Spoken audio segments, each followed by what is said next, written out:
네, 오늘 오전 시간에 제가 맡은 제목은 회복과 부흥을 위한 하나님의 중보기도와 하나님의 얼굴을 구하는 삶입니다. 그 하나님의 질투가 우리 가운데 부어지고 하나님의 의도와 하나님의 목적을 우리가 알고 하나님의 뜻이 이루어지기를 위하여 기꺼이 대가를 지불하고 자신의 삶을 조정하여 하나님의 목적에 헌신하는 일 중에 참 중요한 한 부분은 중보기도죠. 그러니까 왜 예수님께서 마태복음에 보면 그 12제자를 부르시고 4장 17절에 공생애를 시작하면서 12제자를 부르시고 그 다음에 제자들을 가르치시고 그 다음에 치유사역을 쭉 행하시고 그러고 난 다음에 이제 마태복음 9장 36절에 목자 없는 양 같음을, 그러니까 사역의 동기로서 목자 없는 양 같음을 보내시고 그러니까 양 같음을 보시고 불쌍히 여기셔서 그렇게 사역을 감당하셨다. 그런 다음에 바로 제자들에게 중보기도 하게 하시잖아요.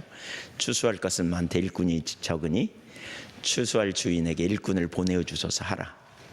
그러고 난 다음에 누가 가냐면 제자들이 갑니다. 중보기도가 상당히 위험한 겁니다. 중보기도를 하면 가기 때문에 네, 벌써 하나님의 마음이 그에게 부어지고 중보기도를 통해서 하나님의 마음이 그에게 더 드러나고 이대로는 안 된다는 절박함, 정말 주님의 뜻에 자신의 삶을 드리고 헌신하는 그런 자리로 가기 때문에 중보기도는 저는 그런 생각을 해요. 결국 중보기도 하는 사람이 가게 되어 있다. 중보기도 하는 사람이 주머니를 열게 되어 있다. 중보기도 하는 사람이 삶을 드리게 되어 있다. 왜냐하면 하나님 마음이 그에게 더 부어지고 나타나고 하나님의 질투가 그에게 더 드러나기 때문에 하나님께서 일해 가시는 그런 패턴 중에 하나라고 보는. 근데 그러기 위해서 정말 중요한 게 뭐냐, 우리가 만약에 하나님의 의도와 목적을 잘 알지 못하고 하나님과 친밀한 교제 가운데 있지 않은 채로 열정 하나 가지고 가게 된다면 어떻게 되겠는가. 나가면 일은 열심히 하는데 맨날 헤매는 거죠. 맨날 지치고 탈진하고 하면서 꼭 가야 되나 뭐 이런 생각도 들기도 하고. 이제 정말 무엇보다 중요한 게 하나님과 친밀한 교제입니다. 친밀한 교제 가운데 우리 있어야 우리 삶에 놀라운 승리가 있습니다. 친밀한 교제에 대해서 되게 많이 나누지만 사실 친밀한 교제 가운데 있는 것이 무엇인지 가려져 있다고 보고요. 너무나 많이 왜곡되어 있어서 친밀한 교제의 실제적인 삶을 살고 있는 사람이 그렇게 많지 않은 것 같다 싶어요. 참 우리가 우리 신앙의 모든 부분에서 친밀한 교제는 핵심이고 그 가운데 하나님의 얼굴을 구하는 삶이 되어져야 이게 가능한데 중보기도에 있어서도 이건 너무너무 중요한 일이지요. 몇 가지를 살펴보기 원해. 첫째, 회복과 부흥을 위한 중보기도와 찬양. 이사야 62장 6절과 7절을 이번 주간에 계속 여기 집중적으로 이거 보시죠. 같이 한번 읽어볼까요? 예루살렘이여, 내가 너의 성벽 위에 파수꾼을 세우고 그들로 하여금 주의하러 계속 잠잠하지 않게 하였느니라. 너희 여호와로 기억하시게 하는 자들아, 너희는 쉬지 말며 또 여호와께서 예루살렘을 세워 세상에서 찬송을 받게 하시기까지 그로 쉬지 못하시게 하라. 이 본문을 통해서 회복과 부흥을 위한 중보기도에 대해서 그 성격도 살펴봤고 이렇게 쭉 살펴봤습니다. 근데 이 기도의 한 중요한 특징 중에 하나는, 핵심은 찬양과 경배라고 할 수 있습니다. 여기 보면 찬양과 경배라는 구절이 나오진 않아요. 근데 여기 너희 여호와로 기억하시게 하는 자들아 라는 구절에 대해서 이렇게 주석하고 있는데, 베트라 주석에 보면 이 구절을 이렇게 히브리어로 보면 하마즈 키림 에트 야헤라고 이렇게 이런 히브리어입니다. 그러니까 문자적인 뜻으로는 여호와를 기억하게 만드는 자들, 이런 뜻이고요. 그런데 여기서 하마즈 키림이라는 단어는 이 용어 자체가 하나님께 대한 찬양 혹은 예배 의식에 적용되는 용어라는 거죠. 왜냐하면 여기 기억하다로 번역되는 자카르라는 단어에서 온, 그러니까 이제 그 단어에서 왔는데요. 이 용어는 여호와를 기억나게 하기 위하여 예배에 봉사하는 자, 혹은 여호와를 잊지 않게 하기 위하여 그 백성에게 그의 이름 곧 그의 전 사역을 통해 드러난 하나님의 존재 그 자체를 찬양하고 선포하는 자로 해석될 수 있다라고 주석하고 있습니다. 그러면서 그러니까 이 구절이 의미하는 바는 하나님, 그러니까 중보기도자들이죠. 여기 그 파수꾼은 중보기도자들을 의미한다고 우리가 이미 살폈고요. 근데 중보기도자들은 하나님의 약속을 기억하게 하는 자들임과 동시에 그들은 찬양 경배를 통해서 하나님의 행하심을 선포하고 또 하나님을 높이고 송축하는 그런 일을 하는 자들이라는 의미로 이렇게 이해할 수 있습니다. 두 번째, 회복과 부흥을 위한 중보기도와 하나님의 얼굴을 구하는 삶. 그러니까 우리 신앙의 모든 부분은 하나님의 얼굴을 구하는 삶입니다. 그러니까 우리 신앙은 하나님과 친밀한 교제이고, 하나님과 친밀한 교제의 핵심은 하나님의 얼굴을 구하는 것입니다. 그러니까 하나님의 얼굴을 구하는 것은 다른 표현으로 하면 하나님을 추구하는 것, 하나님 자신을 추구하는 것이라고 할 수 있고요. 이 시편 24편 6절에 보면 이는 여호와를 찾는 족속이요 야곱의 하나님의 얼굴을 구하는 자로다. 그러니까 하나님을 찾는 족속, 찾는 자는 하나님의 찾는 것과 하나님의 얼굴을 구하는 것은 상호 그러니까 같은 거죠. 이 평행법으로 하나님을 찾는 거 이꼬로 하나님의 얼굴을 구하는 것. 무엇보다 이 사람은, 하나님의 얼굴을 구하는 사람은 하나님과 함께 있기 원하여 하나님만을 기쁘시게 하기 원하고 하나님의 목적에 자신의 삶을 드리고 하나님의 길로 행하는 사람이죠. 그래서 하나님만을 탁월하게 기쁘시게 하기 원하는, 탁월하게 사랑하는 그 자리에 있고, 이때 중요한 것은 하나님의 의도와 목적이 무엇인지를 아는 것이라고 할 수 있어요.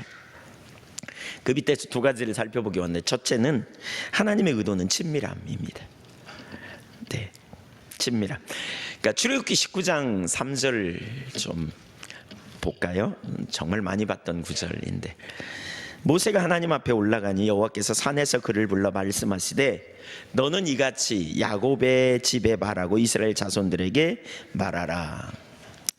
4절, 5절, 6절에 보면, 그러니까 3절은 그 출애굽한 후 시내산에서 하나님께서 한 민족을 아브라함 때부터 세우기 원하셨고 그 한 민족과 시내산에서 처음으로 만나는 장면이고, 그 만나는 처음에 주신 명령이죠. 지금부터 내가 한 말을 말하고 말하라. 그 말은 거듭 명령하는 아주 중요한 메시지입니다.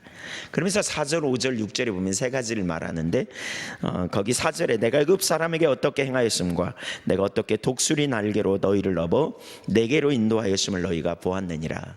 하나님과의 인격적인 친밀한 관계로 이끄셨다. 그러니까 하나님과의 그 친밀한 교제로 인도하심을 보여주는 것입니다. 그리고는 5절에 세계가 다 내게 속하였나니 너희가 내 말을 잘 듣고 내 언약을 지키면, 조건이죠. 한 가지 조건. 하나님과의 친밀한 교제 가운데 하나님의 말씀을 듣고 순종하는 삶, 이게 되면, 그 다음에 세 번째로 너희는 모든 민족 중에 내 소유가 되겠고 너희가 내게 대하여 제사장 나라가 되며 거룩한 백성이 되리라. 이렇게 말하고 있습니다. 그러니까 하나님께서 이스라엘 민족을 하나님께로 인도하셨고요. 그건 전적인 하나님의 역사죠. 그리고 하나님께서 그들을 보배로운 소유로 거룩한 백성으로 제사장 나라로 세우시겠다는 거죠. 근데 거기에 한 가지 조건이 있습니다. 너희가 내 말을 듣고 언약을 지키면, 그랬습니다. 언약. 하나님의 하나님 되심을 인정하고 내가 그분의 백성으로서 하나님의 말씀을 경외함으로 순종하고 사는 거죠. 이 삶을 살면 하나님께서 그렇게 세우시겠다, 이렇게 말하는 거죠. 이 구절을 가만히 보면서 이런 생각이 들었어요. 언약을 맺는 장면에서, 그러니까 친밀한 교제 가운데서 하나님께서 그들을 하나님께로 이끄셔서 동행하시면서 친히 그들에게 하나님 노릇 하시겠다는 거죠. 바꿔 말하면 신약적 용어, 예수님의 용어로 설명하면 하나님이 친히 그들을 통치하시겠다는 의미이죠. 하나님이 통치하시겠다. 그들은 주권적 통치 아래서 구하는 삶. 그래서 출애굽기 29장 45절과 46절을 같이 한번 읽어볼까요? 네, 시작. 거하여 그들의 하나님이 되리니 그들은 내가 그들의 하나님 여호와로서 그들 중에 거하려고 그들을 애굽 땅에서 인도하여 낸 줄을 알리라. 나는 그들의 하나님 여호와니라. 하나님이 이스라엘 백성들을 애굽에서 불러내신 목적을 이렇게 말하고 있어요.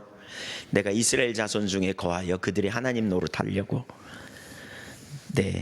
내가 그들의 하나님 여호와로서 그들 중에 거하려고 그들을 애굽 땅에서 인도하여 낸 줄을 알리라 그랬어요.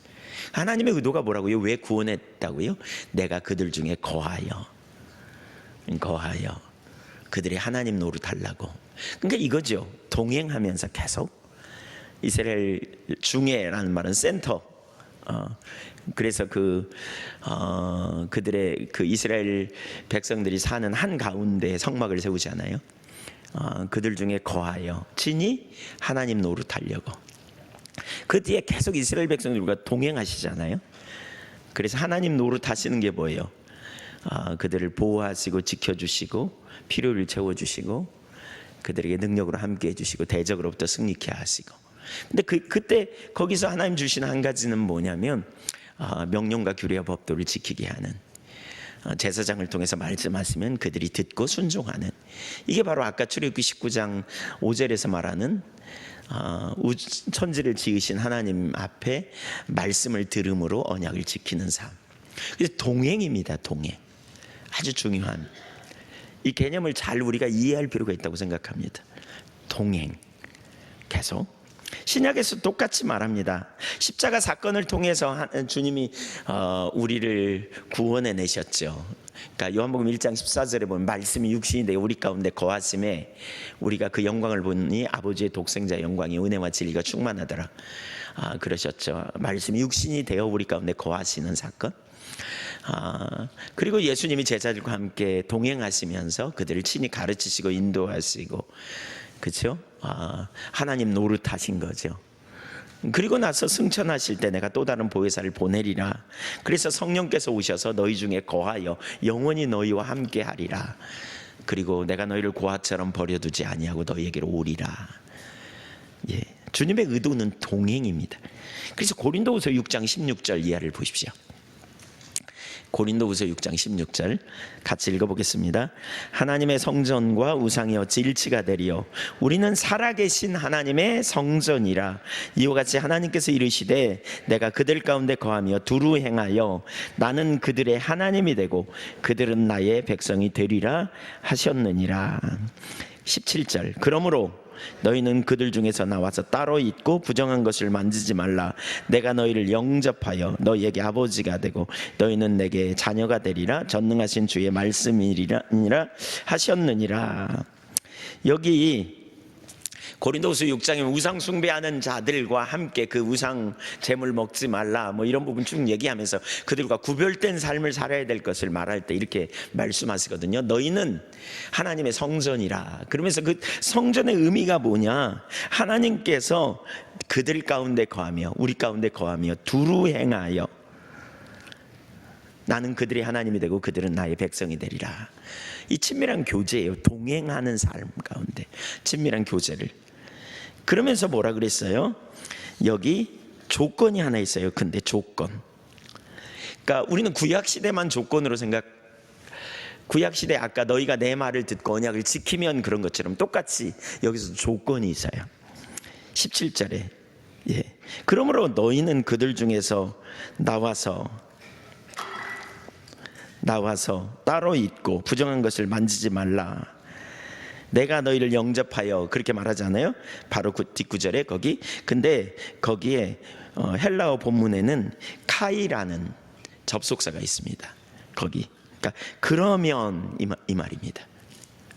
그러니까 그러므로 너희는 그들 중에서 나와 따라 있고 부정한 것을 만지지 말라. 그러면 내가 너희를 영접하여 나는 너희에게 아버지가 되고 너희는 나의 자녀가 되리라. 그렇게 말합니다. 그러니까 조건이 있어요, 여기. 그러니까 우리는 보통 구약을 보면서 복음을 알지 못하기 때문에, 복음이 없기 때문에 어떤 조건이 있어야 이렇게 들어간다, 우리가 이렇게 생각하고요. 신약 시대에는 우리는 믿음으로 의롭게 되기 때문에 하나님은 우리 아빠가 된다. 그것은 우리가 믿음으로 의롭게 되기 때문에 그냥 얻어지는 거지 무슨 조건이 있냐, 이렇게 생각할 수 있는데 이 부분이 있어요. 의롭다 하는 것은 우리가 예수 그리스도의 공로로 의롭게 되어요. 아멘. 근데요, 여기서 중요한 게 언약 관계, 하나님이 나의 아빠가 되고 내가 그분의 자녀로서 사는 것. 그러니까 이런 거 있잖아요. 왜 어떤 남자가 여자를 막 쫓아다녀. 그래가지고 결혼했어 이제. 그럼 결혼하면 끝나는 게 아니잖아요. 그때부터 그 관계를 잘 가꾸기 위해서 굉장히 힘써야 되잖아요. 그래야 서로 친하고, 그렇죠? 더 친밀한 관계로 가잖아요. 하나님과 우리와의 관계도 마찬가지죠. 여기서 말하는 조건은 구원을 얻기 위한 조건이 아니라 하나님과 그의 자녀로서 친밀한 사랑의 관계를 누리는 자리로 이끄는 거죠. 친밀한 사랑의 관계. 성전 삼고 거하신 성령께서 기뻐하지 않는 삶, 우상 숭배하는 자리에서 분리되라고. 그러면 하나님께서 우리를 영접하여 우리 가운데 두루 행하시면서 아빠 노릇 해주시겠다는 거예요. 아빠 노릇. 구원을 말하는 조건이 아니에요. 동행하는 삶 가운데 하나님과 친밀한 교제 가운데서 그분이 우리 하나님이 되고 나는 그분의 자녀로서 구체적으로 인도하심을 받고 구체적으로 돌보심을 경험하고 구체적으로 하나님이 필요를 채워주시고 그분이 말씀하셔서 깨닫게 하시고 이끄시는 실제적인 역사를 경험하게 되는, 동시에 우리는 그분의 통치 가운데 들어가서 그분을, 하나님의 말씀을 경외함으로 살아가는 이 삶, 곧 지속적인 친밀한 동행하심, 이게 하나님의 의도예요. 아멘. 네. 졸리세요? 졸린 분들이 몇 분 계신 것 같아요. 어제 여목사님이 그러시는데 오늘 은혜 많이 받으라고 제가 속으로 그런 생각이 들었습니다. 쭉 여목사님 은혜 많이 받으셨으니까 이 시간은 쭉 한번 써도 괜찮겠지. 주여. 네.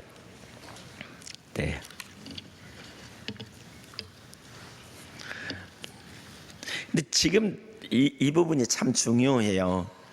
왜 중요하냐면요, 제가 보니까 많은 분들이 그렇더라고요. 그러니까 우리 삶에 능력이 없는 이유는 이렇게 그러니까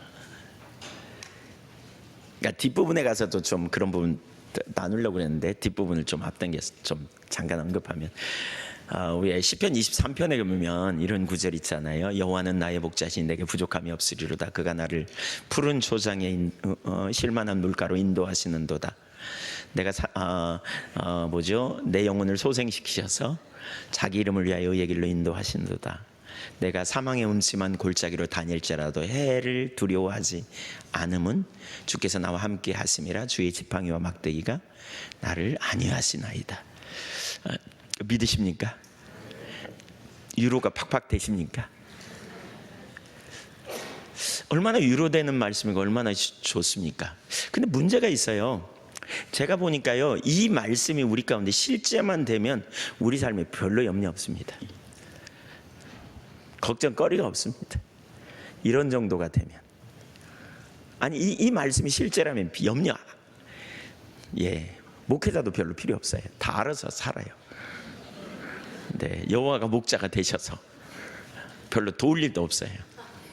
목회자 자신도 마찬가지지만, 근데 안 돼요. 그렇게 안 살아요. 그렇게 못 살아요. 여전히 염려투성이고요, 여전히 해를 두려워하고요, 여전히 먹거리 염려하고요, 낭만하고 좌절하고요. 왜 그럴까요? 하나님을 잘 몰라서 그래요. 하나님을 잘 몰라서.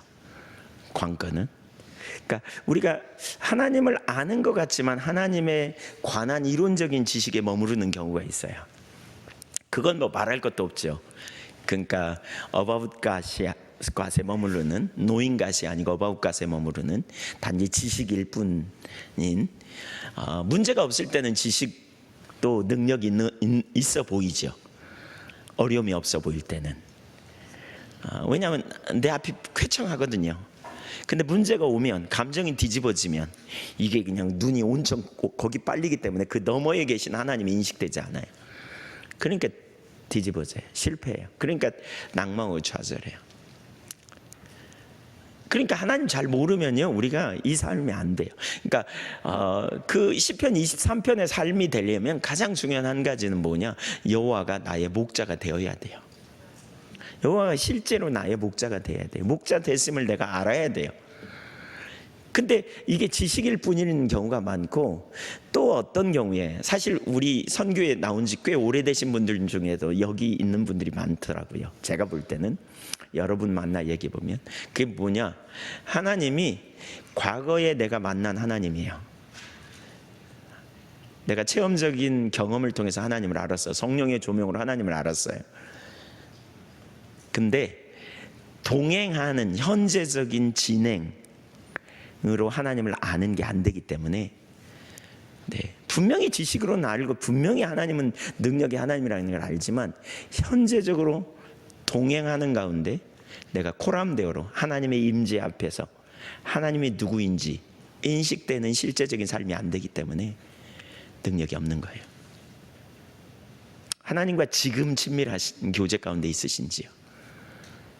지금 하나님과 친밀한 교제 가운데서 하나님 앞에서 내가 있음을 인식하고, 어떤 상황에서든지 하나님은 나를 가장 최선의 길로, 완전한 길로 이끄시는 하나님, 전능하시고 신실하신 하나님이심을 인식하는 자리에 있지 못하기 때문이라고 봐요. 뒤에 나와요. 뒤에 더. 그게 인식이 안 되면 어떻게 됩니까? 하나님은 상급이라고 그래요. 하나님은 큰 방패라 그래요. 그렇잖아요. 성경에 나오죠. 여호와는 나의 힘, 반석, 구원. 그렇죠?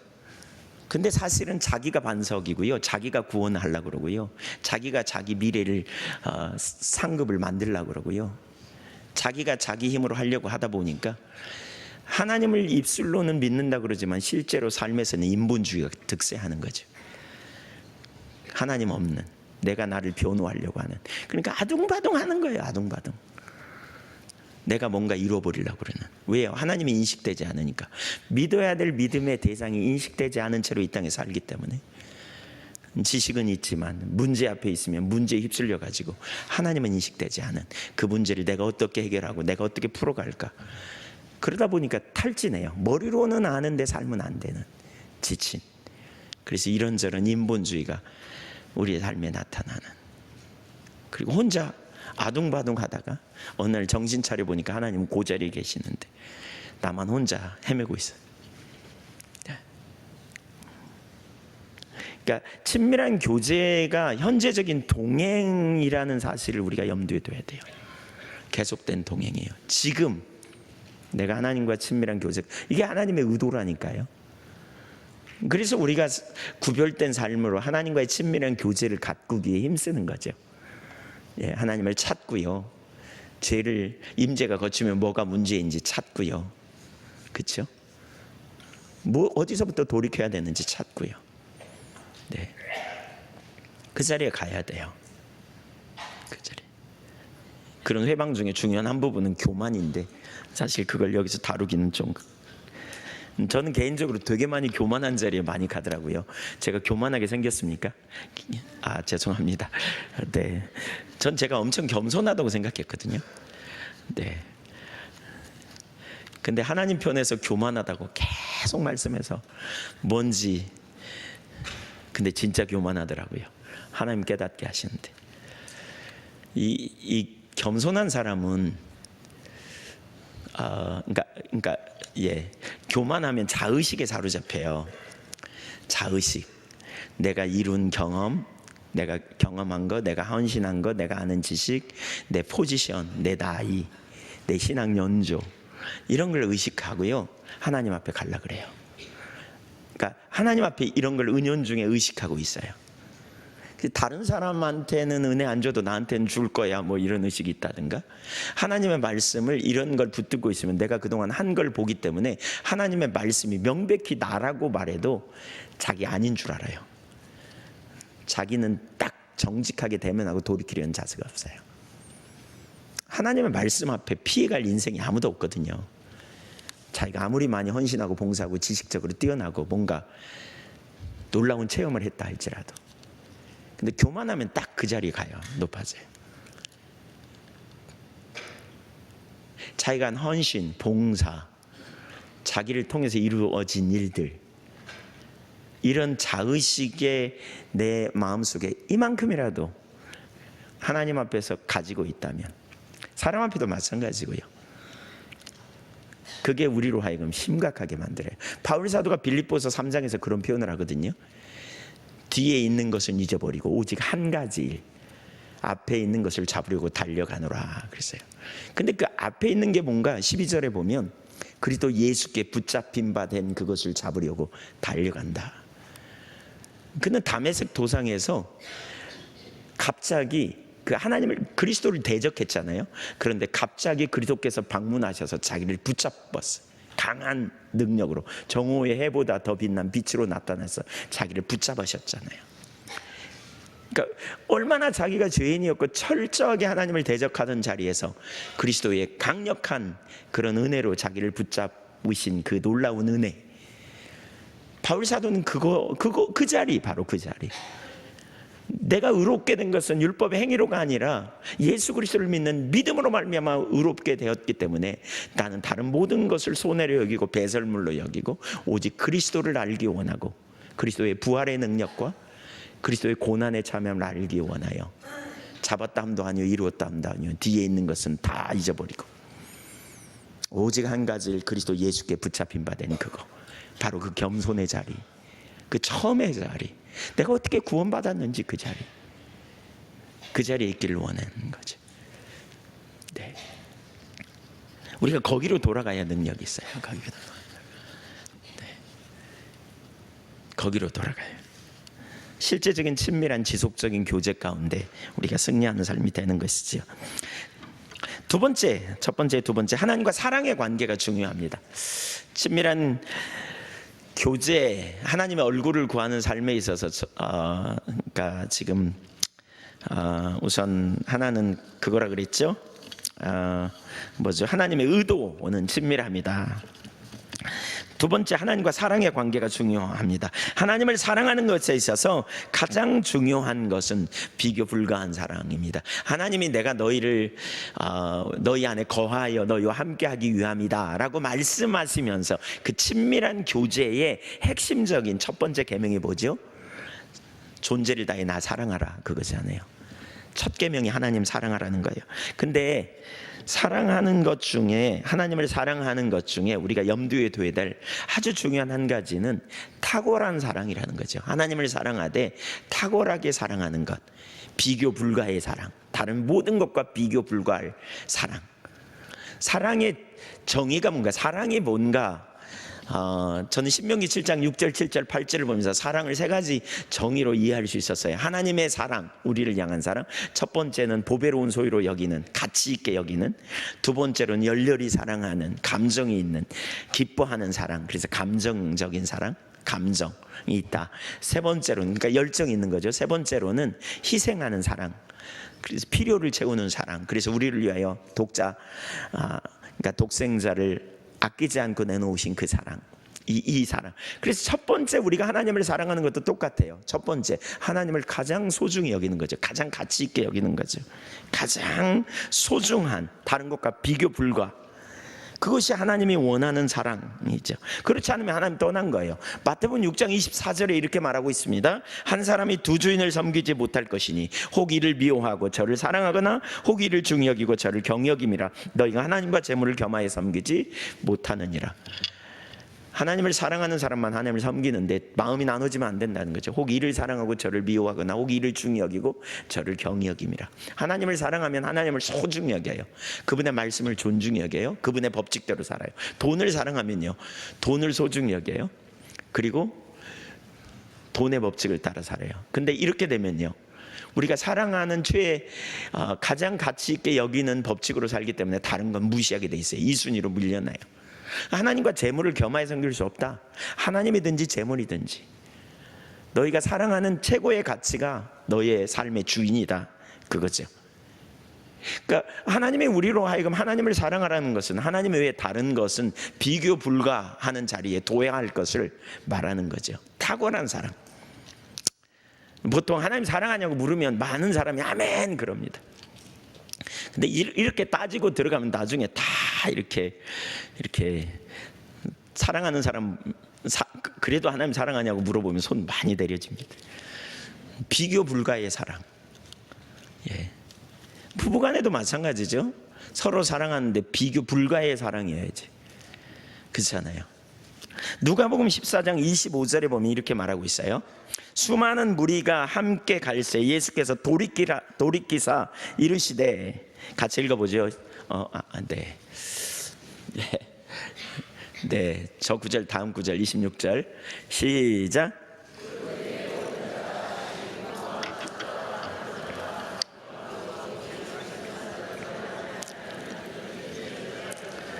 수많은 무리가 예수님 따라오는데 예수님이 갑자기 그러는 거예요.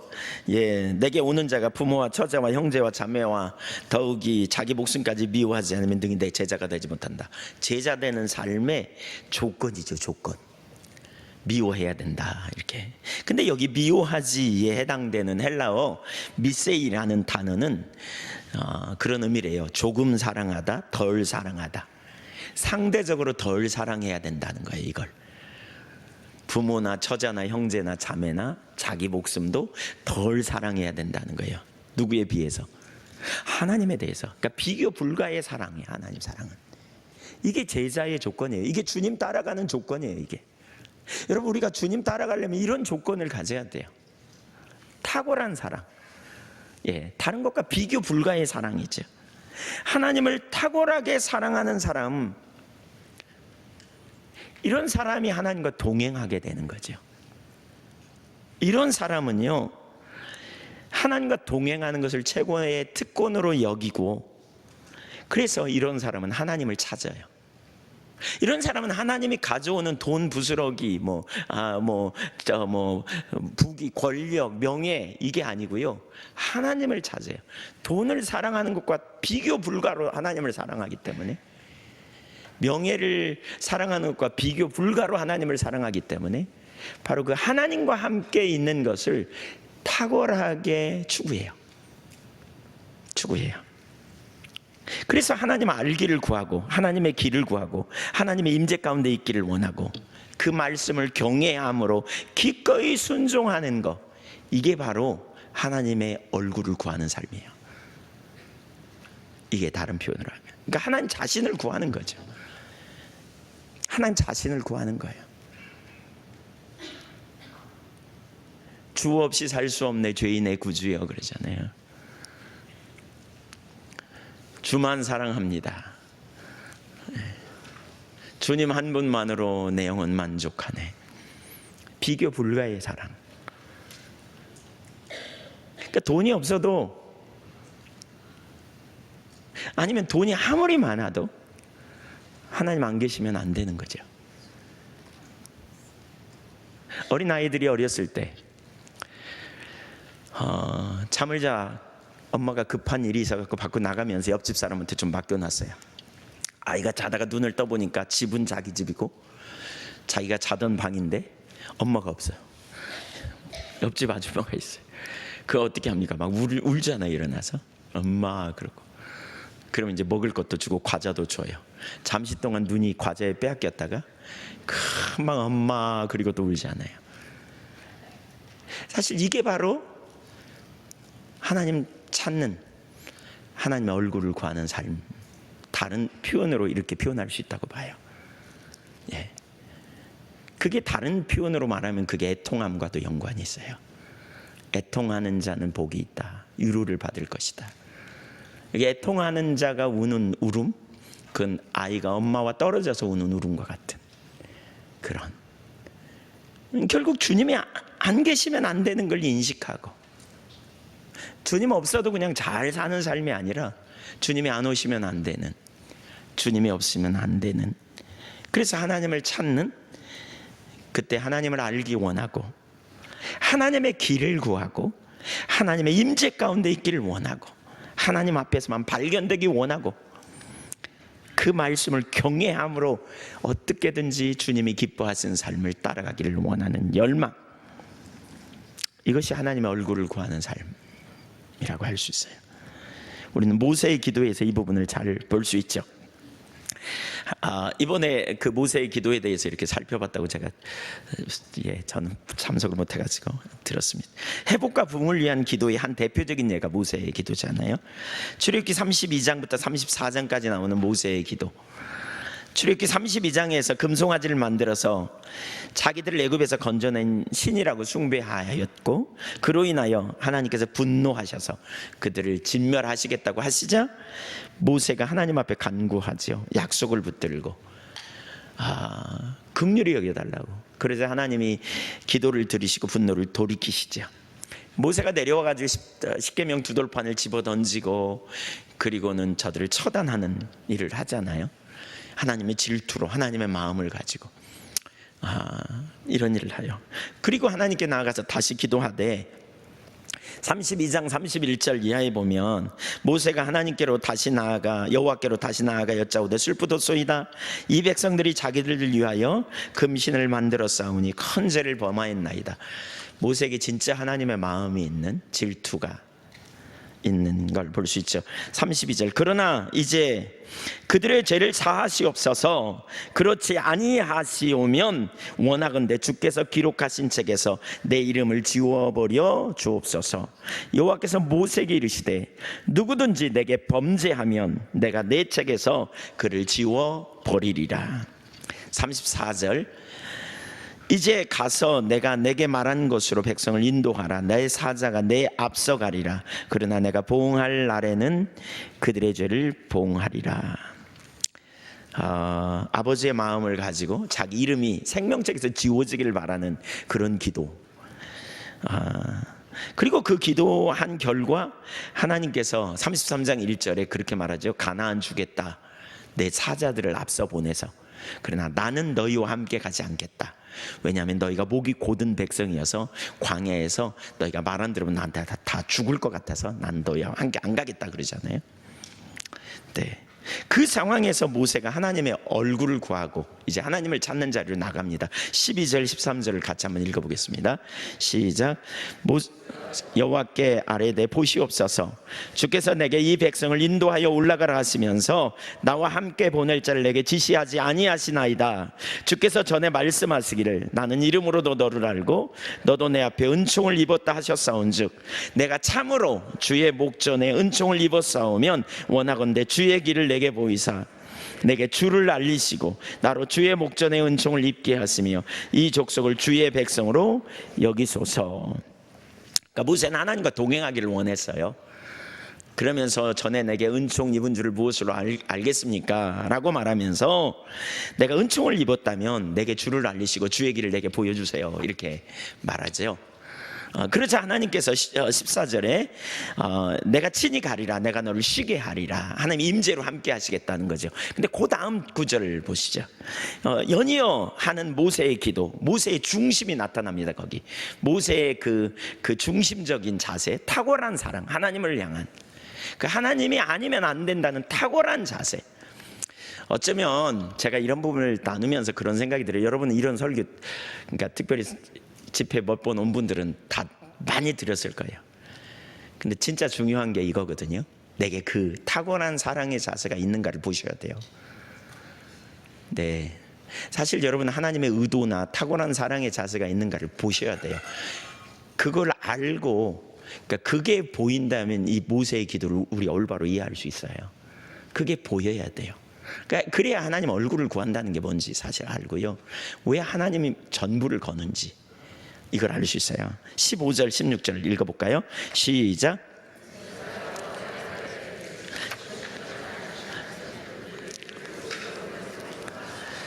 나와 주의 백성이 주의 목전에 은총 입은 줄을 무엇으로 알리이까? 주께서 우리와 함께 행하심으로 나와 주의 백성을 천하 만민 중에 구별하심이 아니니까.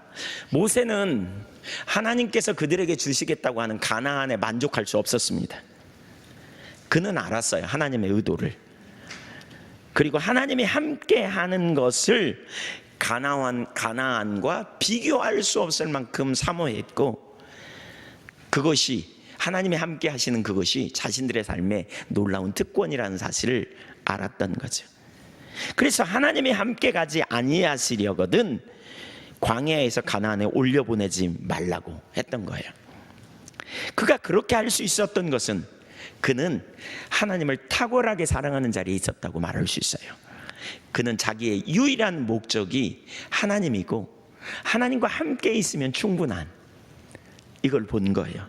그는 자신뿐 아니라 이스라엘 백성들에도 최고의 가치는 하나님인 것을 알았던 거죠. 결국 하나님의 임재 안에 거하는 백성, 하나님의 임재 가운데 사는 것이야말로 자신들의 삶의 최고의 축복이고 이스라엘 백성들에게 최고의 특권이라는 것을 알았던 거죠. 그래서 하나님을 떠난 그 백성을 보면서 질투를 가지고 중보기도 하고, 또 때로는 우상 앞에 절한 동료들을 죽이기도 했고, 자신의 이름이 하늘의 생명책에서 지워지더라도 용서하기를 간구했던 그가 이제 하나님의 임재를 사모하고 있어요. 하나님이 오셔야 된다는 거예요. 하나님이 함께 하지 않으면 안 한. 그는 가나안이 그 삶에, 사실 가나안이 얼마나 소중하겠어요, 광야에서. 그런데 그는 가나안과 비교할 수 없을 만큼 하나님 사랑하는 자리에 있는 거죠.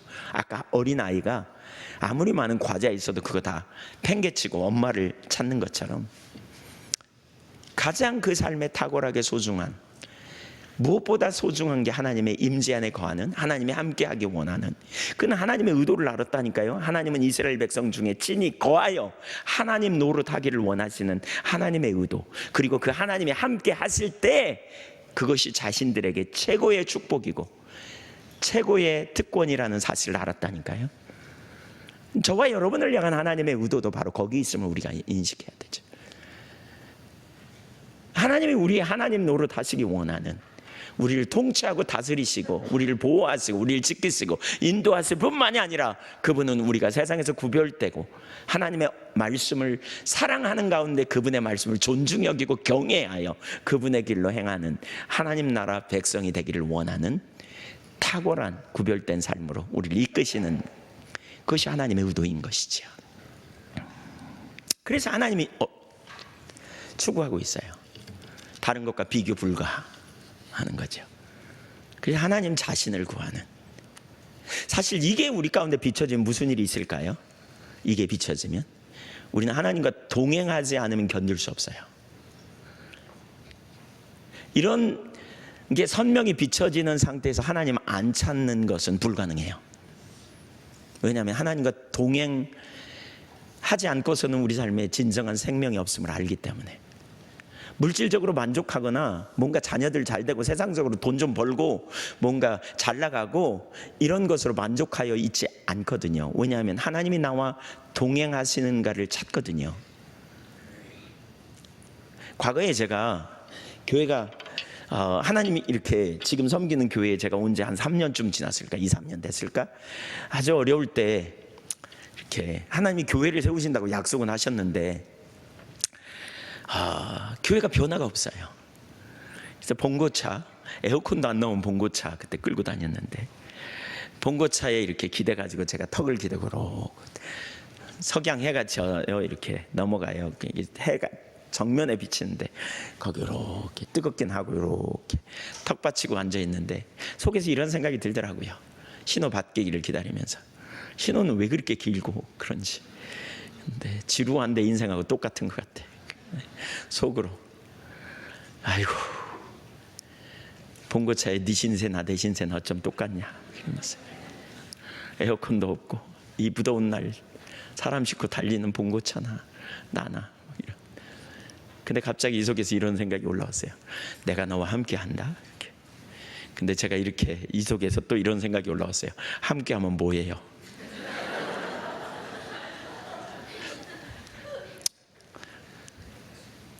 근데 제가 그 두 가지 생각이 제게 올라올 때 제가 가만히 생각해 봤어요.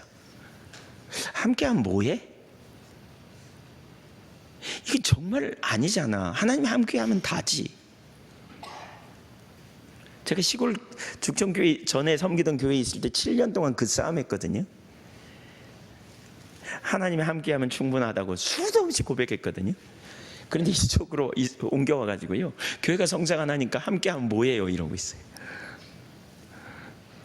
그래서 거기서 한쪽으로 차 세우고요, 엄청 회개했습니다. 하나님 앞에 저를 용서해달라고. 하나님, 저 하나님이면 충분합니다. 예, 내 평생 충분해요 그러잖아요. 네, 하나님 회개하고 그럼 또 금방 신이 나. 또 하나님이 나와 함께 계시니까 얼마나 신나는가. 너무너무 신나. 충분해요, 괜찮아, 뭐 안 돼도 괜찮아, 뭐 이렇게. 예, 물론 그러다 얼마 안 가지만 그게 약발이 네, 또 원위치 돼 가지고 또 헤매기도 하고 뭐. 네. 근데 우리가 언제나 사실 그러면서 물론 저도 시간이 지나면서 하나님과 비교 불가의 사랑이 깨달아지고요, 그렇게 되니까 이렇게 빼앗기지 않더만요. 빼앗기지 않아요. 환경에 빼앗기지 않고 사람들이 인정 안 해줘도 괜찮고 어떤 때는 금방 뭐가 안 열려도 괜찮고. 비교 불가의 사랑. 뭐가 잘 나가는 것 같은데 하나님 임재가 걷혀 있어. 그러면 이제 다 팽개치고 주님 찾는 거죠. 다 내리고 주님 앞에 대면하고 가요. 뭐가 문제냐고 집중해서 찾고. 제가 어렸을 때 제 아내가 이렇게, 저희 아들이 5살 때 제 아내가 공부한다고 좀 시골에서 이렇게 매주 올라왔어요. 제 아들, 저는 서재에 있고 제 아들은 이렇게 서재하고 거실하고 문턱이 이렇게 높은 창문으로 연결돼 있어요. 제 아들이 저쪽에서 장난 갖고 놀아요. 블럭 같은 거 갖고 놀고. 그러다가 5분에 한 번씩 부르는 거예요. 아빠 어디 있어요? 나 여기 있어. 그러면 이제 놀아요. 또 5분에 한 번씩. 그러다 어떤 때 제가 책 보다가 빠져가지고 대답 안 하면 막 우는 소리가 나요. 그래서 뛰어와. 그러면 왜 대답 안 해요? 그러고 제가 그 생각이 나요. 하나님 앞에서 탁월하게 하나님을 사랑함으로 나아가는, 하나님의 임재가 없이는 의미가 없는, 우리가 그 자리에서는 이런. 그래서 모세는 거기서 멈추지 않고 더 나가죠. 3장 18절에 원하건대 주의 영광을 내게 보여주십시오.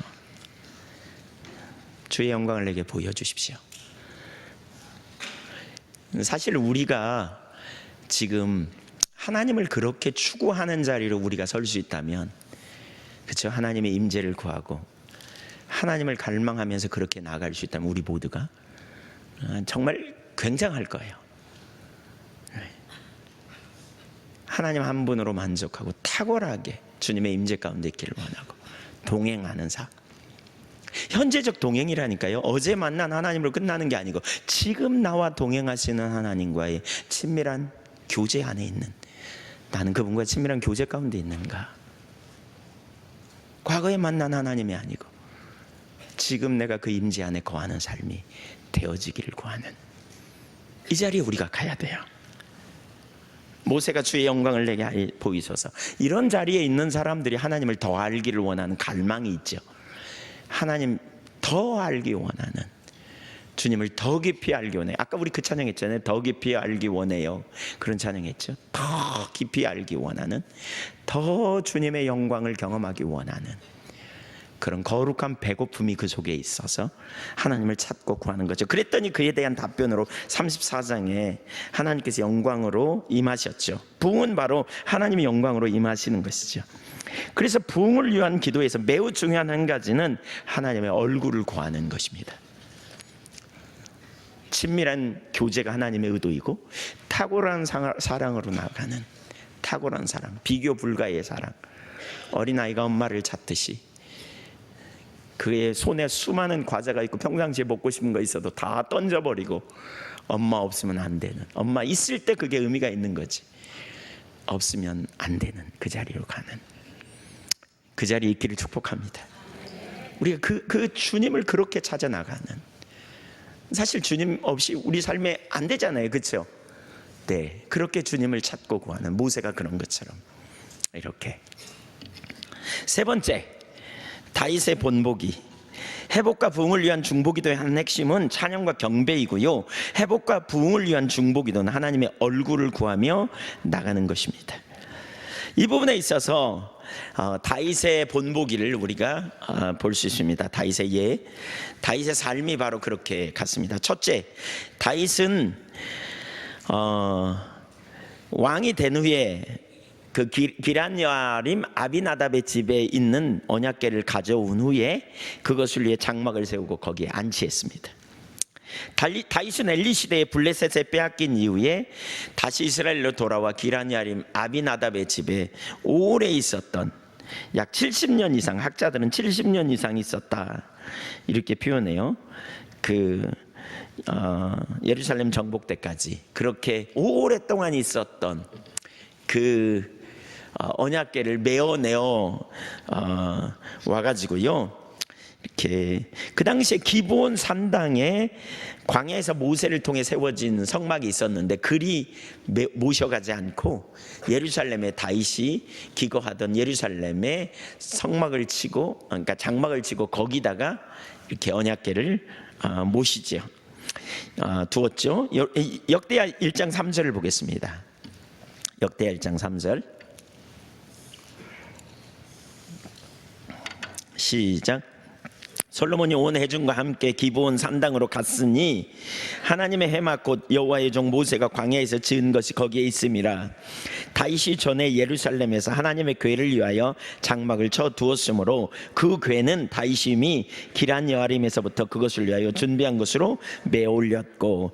여기 솔로몬이 왜 거기 기브온 산당에 갔냐면 일천번제 드리러 갔죠, 그렇죠? 왕이 된 이후에. 왜냐하면 거기 놋 제단이 기브온 산당에 있었거든요. 언약궤는 그 다윗이 친 장막에 있었지만 거기에 있었어요. 그래서 거기에 제사를 드리러 갔습니다. 역대상 15장 1절에도 보니까 다윗이 다윗성에서 자기를 위하여 궁전을 세우고 또 하나님의 궤를 둘 곳을 마련하고 그것을 위하여 장막을 치고 그 언약궤를 위하여 장막을 쳤다.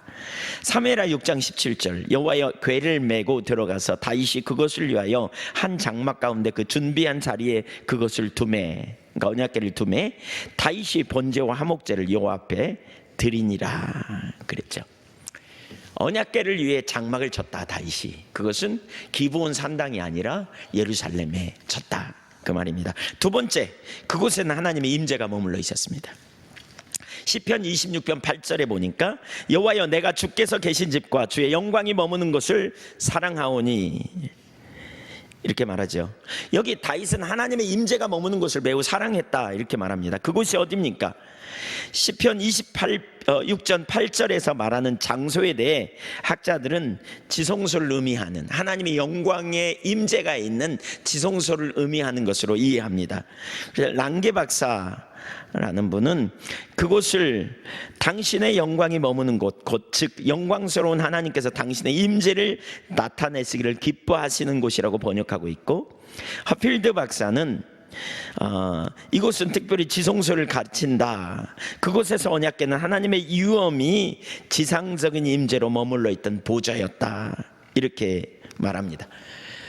그러니까 언약궤를 출애굽기 25장에 보면 언약궤를 만들면서 주님이 이렇게 말하거든요. 만들라 그러면서 내가 그 위에 임재하겠다, 서겠다. 그래서 다윗은 하나님의 언약궤를 뭐라 그러냐? 하나님이 여호와의 발판이다. 역대상 28장 2절에 보면 그렇게 말하고 있어요. 그래서 하나님의 영광의 임재가 있는 곳, 영광의 임재가 머무는 곳, 그게 어디냐? 언약궤입니다. 언약궤. 그래서 여기 기브온 산당에 있는 성막을 의미하는 게 아니라 거기에는 언약궤가 없었어요.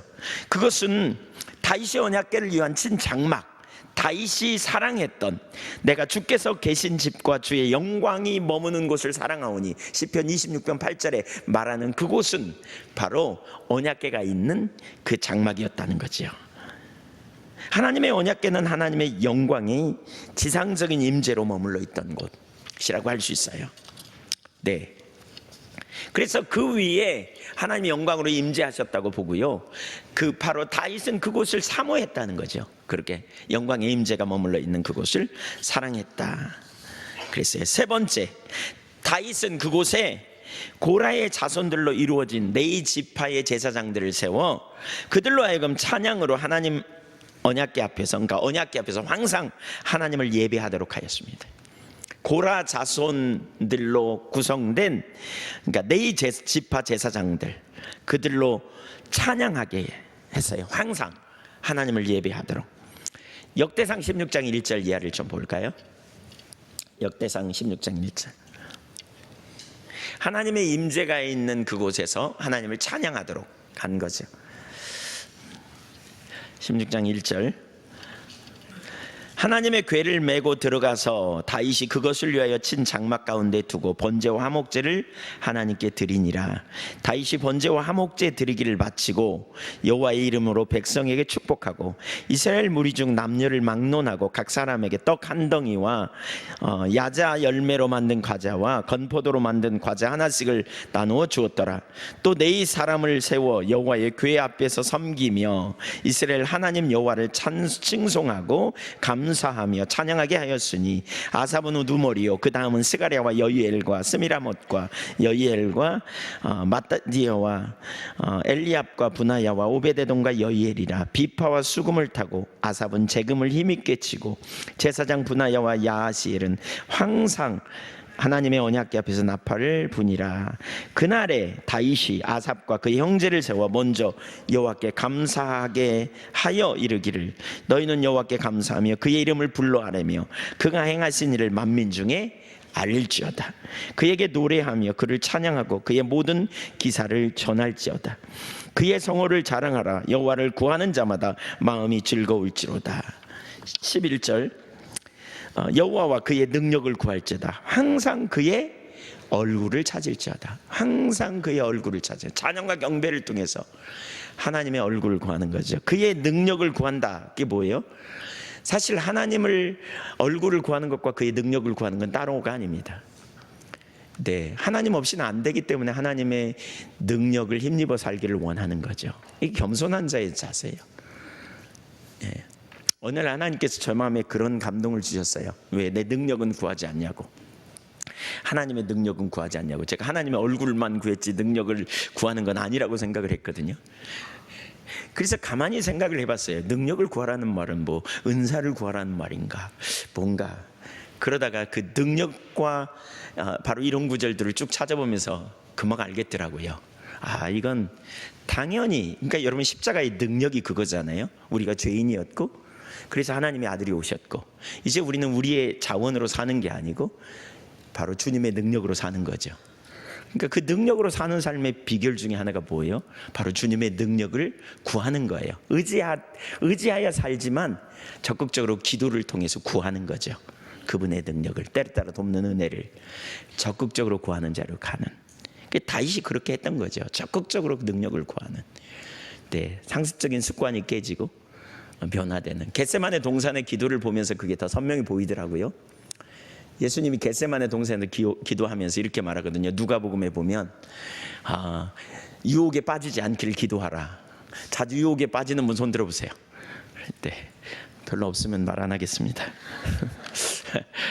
네, 유혹을 이기는 비결이 뭐냐? 기도라는 거예요. 기도하라는 거예요. 그 겟세마네 동산의 기도 마지막에도 예수님이 다시 똑같이 얘기해요. 예, 시험에 들지 않게 기도해라. 근데 그 단어 똑같이 페이라스몬인가? 그 헬라어로 말하면 유혹. 유혹에 빠지지 않도록 기도하라는 거예요. 똑같이 그 동일한 단어예요. 같은 시험에 빠지죠. 어떻게요? 제가 거기 그 장면을 보면서 이런 생각이 들었어요. 예수님도 그날 밤에 유혹을 받은 것라고 할 수 있어요. 무슨 유혹이요? 십자가를 지는 것이 하나님 뜻인데 하나님 뜻대로 안 하고 싶어. 그래서 그렇게 기도하잖아요. 하나님, 내가 꼭 해야 합니까? 이 잔을 꼭 져야 합니까? 그러잖아요. 네. 그러니까 예수님은 참 하나님이지만 동시에 겸손하게 인간의 모습으로 오셨고 그렇게 삶을 사셨잖아요. 그러면서 꼭 십자가 져야 합니까? 꼭 해야 합니까? 이런 거죠.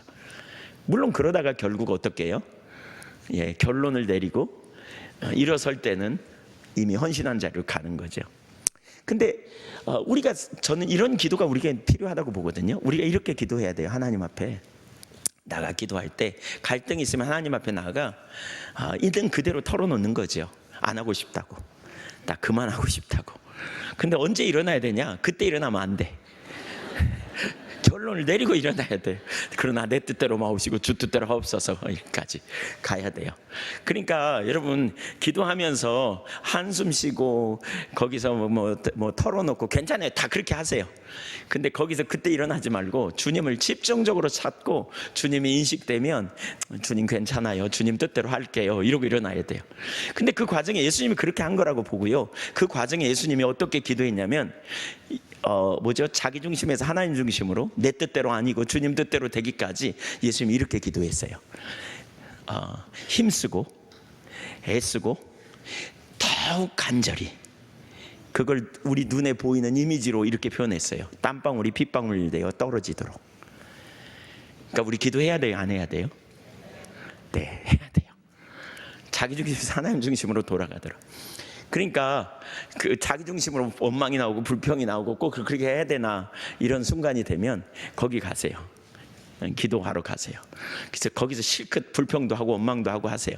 그러다가 회개하고, 네, 일어날 때는 정리하고 일어나셔야 돼요. 그리고 이제 나가서 살면 돼요. 근데 어떻게 기도하라고요? 힘쓰고 애쓰고 더욱 간절히, 땀방울이 핏방울이 되도록. 저는 진짜 기도하면서 힘쓰니까 그 모세혈관이 터지는 걸 봤거든요. 모세혈관이 터진 사람들 봤어요. 이렇게 축사할 때 같은 데도 보면 막 힘쓰면 모세혈관이 순간적으로 팍 터지죠. 얼굴 전체. 그러니까 정말 간절하게 기도하는 거죠. 내 뜻대로 마옵시고 주님 뜻대로. 여기까지 가는. 그게 하나님 능력이죠. 자, 옆으로 갔는데요. 37절 38절도 보시죠. 시작. 다윗이 아삽과 그의 형제를 여호와의 언약궤 앞에 있게 하며 항상 그 궤 앞에서 섬기게 하되 날마다 그 일대로 하게 하였고, 오베데돔과 그의 형제 68명과 여두둔의 아들 오베데돔과 호사를 문지기로 삼았고. 그러니까 다윗 시대의 성막이 두 개 존재하고 있었어요. 하나는 기브온 산당에 있었던 모세의 시대의 광야에서 만들어진 그 장막이었고요. 거기에는 성소와 지성소, 성전들, 그리고 놋제단 등 거기에서는 모든 게 있었죠. 하나만 없었어요. 뭡니까? 언약궤. 그래서 거기에서는 제사가 드려졌어요. 그래서 아까 역대하 1장 3절에 그 기브온 산당으로 솔로몬이 갔다 그랬잖아요. 그리고 그 5절에 보면 거기에 놋 제단이 있었다 그렇게 말하고 거기서 제사를 드렸다 이렇게 쭉 표현하고 있었어요. 그러나 거기에는 언약궤가 없었어요. 다른 하나의 성막은 뭡니까? 하나님의 언약궤가 있는, 언약궤를 위에 세운 성막. 그곳에서는 모세의 질서에 따른 성막에 있는 기구가 없었어요. 그리고 그곳에서는 처음에만 짐승의 제사를 드렸을 뿐 그 이후에 드렸다는 기록은 없어요. 그곳에는 새로운 질서의 그런 제사장들이 세워졌고 새로운 질서의 예배가 드려진 거죠. 찬양 경배를 통해서 하나님을 예배하는 자들. 사실 찬양이 하나님을 예배하는 핵심적인 형태로 도입된 것은 바로 그때부터라고 할 수 있고요. 다윗은 기브온 산당에서도 물론 이런 찬양 경배를 드리게 했던 걸 볼 수 있어요. 역대상 16장 39절 읽어볼까요? 제사장 사독과 그의 형제 제사장들에게 기브온 산당에서 여호와의 성막 앞에 모시게 하여 항상 아침 저녁으로 번제단 위에 여호와께 번제를 드리되 여호와의 율법에 기록하여 이스라엘에게 명령하신 대로 다 준행하게 하였고, 또 여호와의 인자하심이 영원하심으로 그들과 함께 헤만과 여두둔과 그리고 택함을 받아 지명된 나머지 사람을 세워 감사하게 하였고, 또 그들과 함께 헤만과 여두둔을 세워 나팔과 재금들과 하나님을 찬송하는 악기로 소리를 크게 내게 하였고, 또 여두둔의 아들에게 문을 지키게 하였더라 그랬죠. 그러니까 거기서도 계속 찬양 경배로 하나님을 예배하게 하는 이런 모습을 볼 수 있죠. 그래서 계속해서 하나님을 찬송하게 하고 경배하게 하는, 하나님 찾는, 그래서 그분의 얼굴과 그분의 능력과 그분의 얼굴을 구하는, 하나님의 능력과 하나님의 얼굴을 구하는. 사실 우리가 하나님 오시지 않으면 우리 삶에 능력이 없죠. 그분의 능력이 우리에게 필요하죠. 네, 그분의 임재가 필요하고요. 그분의 함께 하시면 우리에게 강력한 능력이 있고요. 네, 제가 저희가 그 겟세마네 동산의 기도를 나누고요, 2주 전인가, 그리고 지난 주간에 겟세마네 동산의 기도를 한 주간 하자.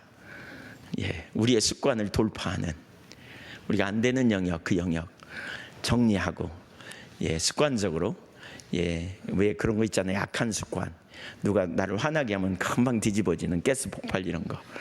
네, 내 뜻대로 막 가려는 욕망, 집중적으로 하나님 찾고 거기서 해결하자. 근데 이번에 기도하면서 참 재미있는 경험이었는데요. 이렇게 마치 하나님께서 하나씩 더 깊이 들어가게 하는, 야, 엄청난 은혜였다. 근데 매일 새롭게 은혜를 부어주시더라고요.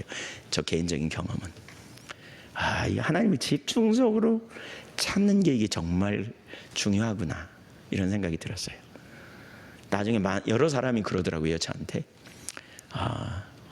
어떤 순간, 모르는 순간 하나님 떠나 있었다고. 어제 저희 부목사님이 그저께 어제였나 저한테 그래요. 이번에 기도하면서 어떤 순간 떠나버렸더라고. 그래서 절대로 떠나지 않게 해달라고 기도했대요. 이 자리에 있어야 되는데, 이렇게. 여러분, 한편으로는 집중적으로 하나님 찾는 자리에 가야 돼요. 그렇게 가보세요. 아멘. 이렇게 찾으세요. 예, 탁월한 사랑을 가지고 하나님 집중해서 찾는. 네, 그냥 어정쩡하게 하다가 일어나지 말고 힘쓰고 애쓰고 다 간절히, 언제까지? 땀방울이? 네, 그렇게 해보세요. 아멘. 네, 네 번째, 고라 자손들은 그곳에서 하나님의 임재 가운데에서 가운데 머물면서 하나님의 영광을 바라보며 하나님을 찬양했습니다. 무엇보다 그곳에서는 하나님의 언약궤가 개방되어 있었습니다. 그 성막에서는. 그러니까 모세 시대에 만들어진 그 성막에는 지성소가 있고 성소가 있고 성전들이 있었어요. 그래서 아무나 성소에 들어갈 수도 있는 것도 아니고요, 제사장만 들어가고요. 지성소는 1년에 한 차례 대제사장만 들어가는 공간이잖아요. 그러니까 쉽게 들어갈 수 있는 공간이 아니에요. 그런데 여기 언약궤가 개방되어 있었어요. 언약궤에 머물고 있던 하나님의 영광의 임재가 사람들에게 개방되어 있었던 거죠. 그래서 고라 자손의 시 라고 이렇게 제목이 붙여진 시편 42편을 좀 보실까요? 그 부분을 우리에게 보여주는데, 하나님이여 사슴이 시냇물을 찾기에 갈급한 같이 내 영혼이 주를 찾기에 갈급하나이다. 사실 이 탁월한 사랑을 가진 거죠. 차원 높은, 차원이 다른 사랑, 다른 것으로 다 만족 못해요. 하나님, 저는 제 영혼이 주님으로, 그래서 갈급해요. 이렇게 고백한다고 봐요. 2절, 내 영혼이 하나님 곧 살아계시는 하나님을 갈망하나니 내가 어느 때에 나가서 하나님의 얼굴을 배울까. 사람들이 종일 내게 하는 말이 네 하나님이 어디 있느뇨 하오니 내 눈물이 주야로 내 음식이 되었도다. 내가 전에 성의를 지키는 무리와 동행하여 기쁨과 감사의 소리를 내며 그들을 하나님의 집으로 인도하였더니 이제 이 일을 기억하고 내 마음이 상하는도다. 여기 고라 자손의 맞쓰길이라고 되어 있는데요, 고라 자손은 하나님의 언약궤 앞에서 하나님을 찬양하는 직분을 감당하도록 세운 네 지파 제사장들을 의미합니다. 사절을 보아도 알 수 있듯이, 그러니까 사절에 그렇게 말하잖아요. 내가 전에 성의를 지키는 무리와 동행하여 기쁨과 감사의 소리를 내며 찬양했다는 거죠. 그들을 하나님의 집으로 인도하였더니, 그렇죠, 제사장으로서 리더 역할을 감당한 거죠. 네, 이걸 보면 알 수 있는 것처럼 성전에서 예배를 인도하는 사람이었던 것 같아요. 시인은 과거에 하나님의 성전에서 하나님을 배웠던 것, 2절에 그렇게 말하거든요. 하나님을 배웠던 것, 다시 말해서 하나님의 영광을 보았던 것을 회상합니다. 내가 어느 때에 나아가서 하나님을 배울고, 네, 하나님의 임재를 경험한, 하나님의 면전에서, 이런 의미일 수도 있고요. 그래서 지성소에서 하나님의 임재를 경험하는 자리에 있기를 원하는, 바로 그것을 기억하면서 지금 그 영광을 보기를 간절히 갈망하고 있습니다. 하나님 영광의 임재 안에 있기를. 그래서 시편 42편 2절에 그런 표현이 있죠. 내 영혼이 하나님 곧 살아계신 하나님을 갈망하는데 어느 때에 나가서 하나님의 얼굴을 배울까, 다시 뵐까, 그 말입니다. 그러니까 하나님의 임재 가운데 있기를 원하는, 절박하게 찾는 거죠. 그래서 1절에 목마른 사슴이 시냇물을 찾기에 갈급한 것처럼 그렇게 하나님 갈망한다는 거예요. 그러니까 누가 진짜 하나님의 임재를 소중히 여깁니까? 과거의 임재를 경험해 본 사람만 하나님의 임재를 소중히 여깁니다. 하나님의 임재를 맛본 사람만 하나님의 임재를 진짜 갈망합니다. 알거든요. 경험해 봤거든요. 이걸 보면 고라 자손들이 성전에서 하나님의 임재 가운데 머물면서 그곳에서 하나님을 찾았고, 또 하나님의 영광을 보며 하나님 찬양했던 걸 볼 수 있습니다. 그러니까 하나님의 영광의 임재가 노출된 거죠. 그러니까 언약궤가 노출되었고 거기서 하나님의 영광이 임하시는 것을 보는 자리에 있었다, 이렇게 말할 수 있습니다. 다섯 번째, 다윗 자신도 하나님의 언약궤가 있는 장막에 나아가 하나님의 임재 가운데서 하나님의 영광을 보았고 또 보기를 갈망했습니다. 다윗은 고라 자손들을 세워 그들로 하여금 하나님의 언약궤 앞에서 하나님을 찬양하게 했다면, 그냥 자기는 집에서 펑펑 놀면서 이렇게 보낸 게 아니에요. 자신도 하나님의 임재가 있는, 그 언약궤가 있는 곳에 나아가 하나님의 영광을 보았고 또 보기를 사모하고 나아갔던 것을 볼 수 있습니다. 그러니까 시편 26편 8절을 아까 우리가 봤잖아요. 같이 한번 읽을까요? 시작.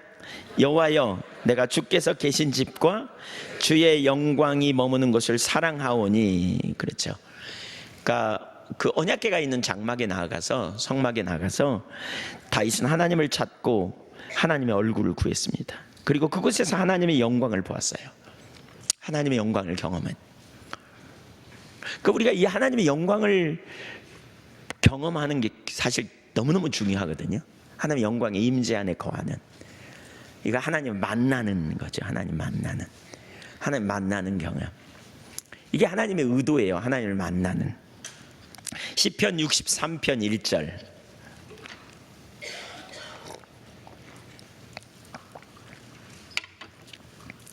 하나님이여, 주는 나의 하나님이시라. 내가 간절히 주를 찾되 물이 없어 마르고 황폐한 땅에서 내 영혼이 주를 갈망하며 내 육체가 주를 앙모하나이다. 내가 주의 권능과 영광을 보기 위하여 이와 같이 성소에서 주를 바라보았나이다. 주의 인자하심이 생명보다 나음으로 내 입술이 주를 찬양할 것이라. 이러므로 나의 평생의 주를 송축하며 주의 이름으로 말미암아 나의 손을 들리이다. 이 구절 설명하기 전에 잠깐, 아까 하나님의 그 의도는 친밀한 교제라 그랬잖아요. 그렇죠? 네, 기억나시죠? 근데 그러니까 출애굽기 19장부터 24장까지 하나님께서 이스라엘 백성들과 언약을 맺고요. 25장에 보면 제일 먼저 하나님께서 모세를 명하여서 행하는 게 뭐냐면 성막을 만들라 그래요. 성막을. 근데 25장 8절에 보면 그런 표현이 있어요. 너희가 나를 위하여 성막을 짓되 내가 너희 중에 거할 성소를 지어라. 그렇게 말해요. 그러니까 하나님이 거하실 성소를 지으라는 거예요. 너희 중에 거할. 그러면서 성소를 짓게 하고요. 그 성소에서 목적이 뭐예요? 제사예요. 제사. 그렇죠? 성소의 목적은 제사예요. 출애굽기 29장 42절에 보면 그렇게 말하거든요. 너희가 매일 드리는 번제를 거기서 드려야 된다. 상번제라 그러죠. 매일 번제를 드리라. 그러면서 내가 거기서 너희와 만나고 거기서 만나시겠다는 거예요. 그리고 너희에게 말하리라 그래요. 그러니까 하나님의 의도는 뭐냐? 제사를 통해서 하나님이 이스라엘 백성들과 만나기 원하세요. 근데 이 만남은 추상적인 개념이죠. 우리가 만났다는 말을 잘 이렇게 왜냐하면 하나님은 영이시기 때문에 우리가 하나님을 어떻게 만나요? 그러니까 만났다는 표현을 우리는 이렇게 말할 수 있어요. 거기서 뭐냐? 하나님의 말씀을 깨닫는 거죠. 그러니까 하나님의 말씀을 깨닫는 거예요. 바꿔 말하면 하나님이 성경에 기록된 하나님이 누구인지 깨닫게 되고요. 하나님이 우리의 문제를 해결할 능력 있는 하나님을 깨닫게 되고요. 또 하나님의 길이 뭔지 깨닫게 되고 하나님의 목적이 뭔지 깨닫게 되고. 그러니까 그 결과 뭐냐? 너희가 거룩하게 될 거다 이렇게 말했어요. 그래서 그러면서 45절에 그 29장 45절에 너희를 불러낸 것은 내가 너희 중에 거하여 너희 하나님이 되고 너희 나의 백성이 되기 위함이야 이렇게 표현하거든요. 그러니까 하나님과 친밀한 교제 가운데서 그것은 뭐냐? 예배를 통한 하나님과 만남을 통해서 하나님을 신뢰하고 또 하나님의 목적을 따라 삶을 조정하고 또 하나님의 길로 행하고 그러면서 점점 그 삶이 하나님과 동행하는 실제적인 역사를 경험하는 자로 가는 이게 하나님의 의도예요. 하나님과 만남이 있는. 근데 다윗이 지금 그 삶을 산 걸 보여주는 거죠. 그래서 여기 시편 63편 우리가 좀 전에 읽었는데 이것은 압살롬에게 도망해서 광야로 피신하여 지을 때, 그러니까 피신할 때 지은 시라고 학자들이 그렇게 말했다 그러잖아요. 예. 그래서 과거에 자기가 만난 하나님을 찬양하고 있어요. 그리고 그 하나님을 만나기를 사모하고 있는데 2절과 3절에서 다윗이 그렇게 표현하거든요. 그토록 어렵고 고통스러운 상황 속에서 이렇게 거룩함, 권능, 영광 그리고 인자 가운데 계신 은혜로우신 하나님을 향한 비전을 보고 있었음을 보여준다. 그 주석에 보면 이렇게 말하고 있어요. 특히 본절에서 다윗은 성소에서 하나님과 교제했던 과거사를 회상함으로써 다시 그러한 복된 경험을 갖고 싶음을 강력히 암시한다. 이렇게 말하고 있습니다. 그러니까 여기서 포로로 그러니까 뭐죠? 압살롬에게 쫓기면서 광야에서 도망가면서 지금 이런 고백을 하는 거예요. 내가 주의 권능과 영광을 보기 위하여 이와 같이 성소에서 주를 바라보나이다. 이것은 그 하나님의 영광을 보고 하나님의 임재를 사모하고 찾아 나가는 그런 가운데 그 하나님의 그 영광을 경험함으로 말미암아 현실을 돌파해내는 능력 있는 삶을 다시 살게 됨을 말하고 있다는 거죠. 성소에서 주를 바라보았나이다 이 말도 이렇게 주석하고 있습니다. 다윗이 압살롬에게 쫓기기 전 곧 예루살렘에 있었을 때의 경험이다.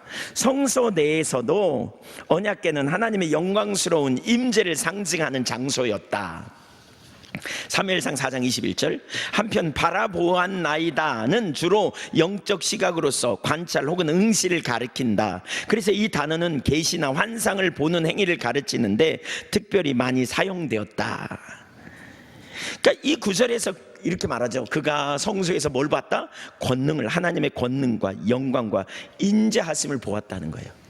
그래서 포로로 잡혀간 상황에 그 하나님의 권능과 영광과 그리고 하나님의 인자하심 생명보다 귀한 것을 보기를 간절히 원하며 나가고 있는 거죠. 원하고 있는 거죠.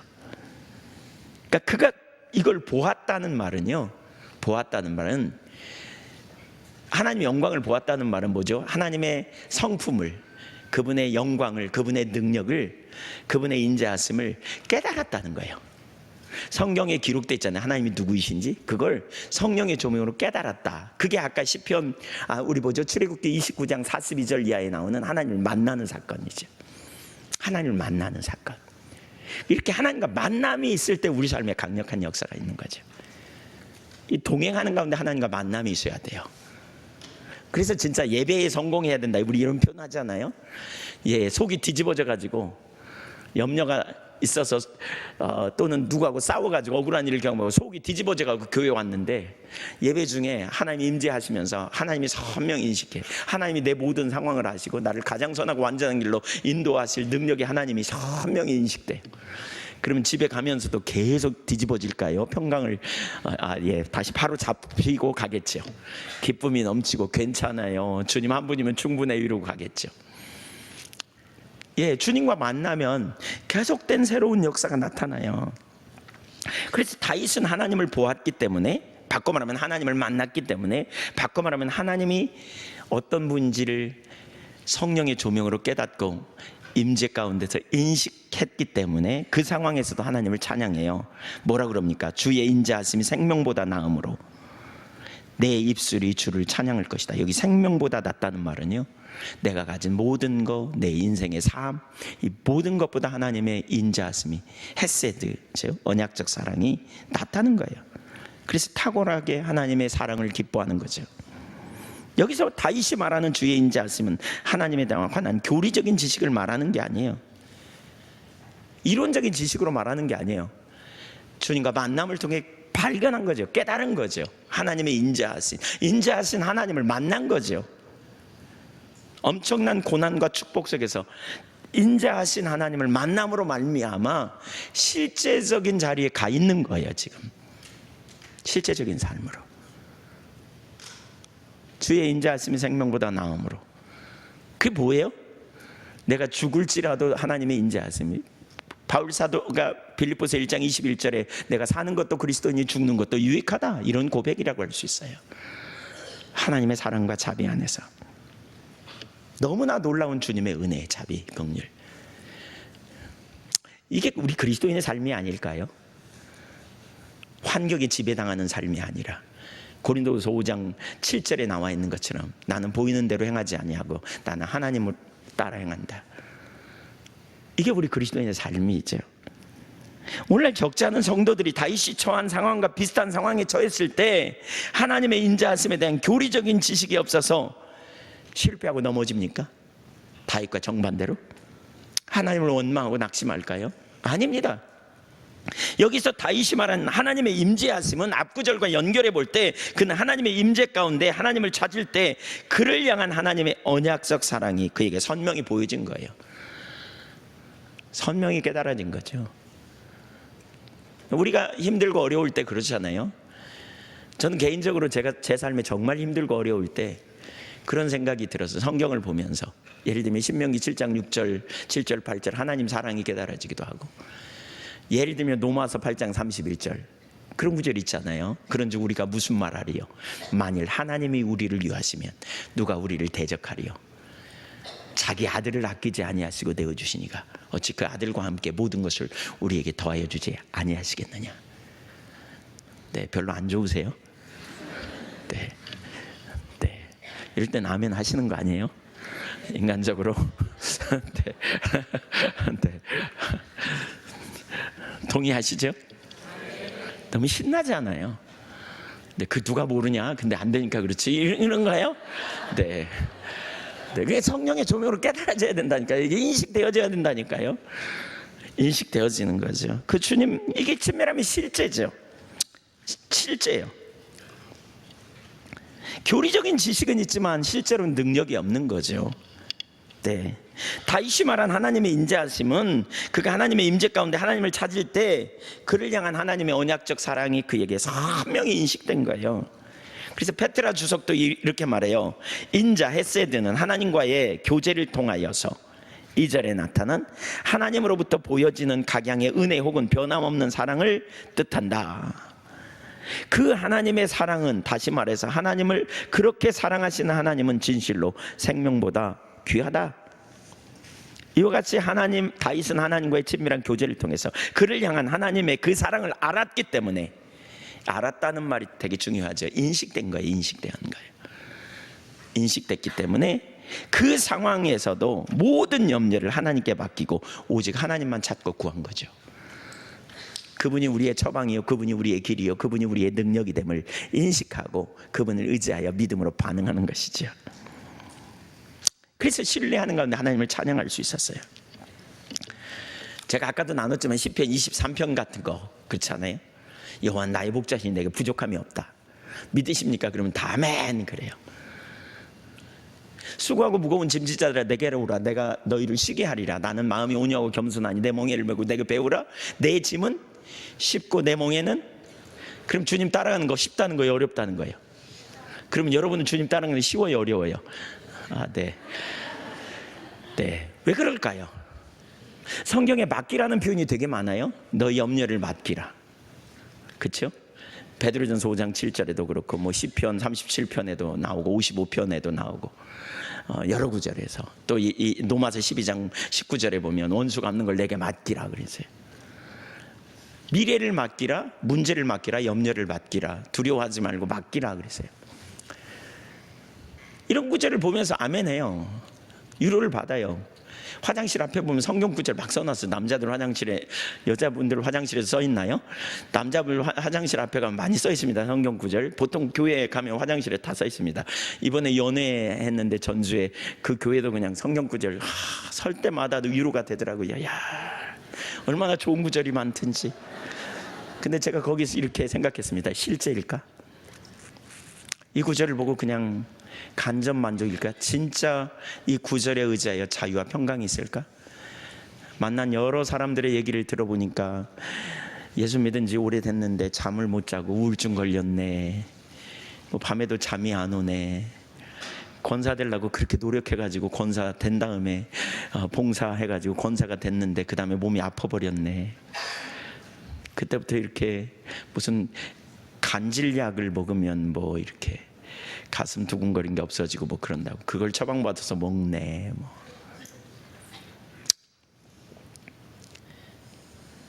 두려움과 염려와 근심 걱정. 어느 교회에 갔더니 그 교회 표가 행복한 교회, 행복한 교회. 그래서 목사님이 일어나가지고 우리는 행복합니다. 따로 사십시오. 행복합니다. 우리는 기쁩니다. 옆에 사람은 서로 인사도 하고 앞뒤로 인사도 하고. 근데 제가 그 교회 가서 앉자마자 제 마음에 이렇게 그런 감동이 있었어요. 그런 생각이 확 들었어요. 관계로 인한 아픔 되게 많이 느껴졌어요. 그래서 제가 설교하다가 이제 그런 부분 나누고 기도하는데 또 그런 마음이 있어서 그냥 기도 중에 관계로 인한 아픔이 있는 사람 가슴에다 손을 얹으라고. 깜짝 놀랐어요. 4분의 3 이상이 가슴에 손을 얹어요. 그리고 울기 시작하고요. 그때부터. 근데 행복합니다. 기쁩니다. 당신 때문에 행복합니다.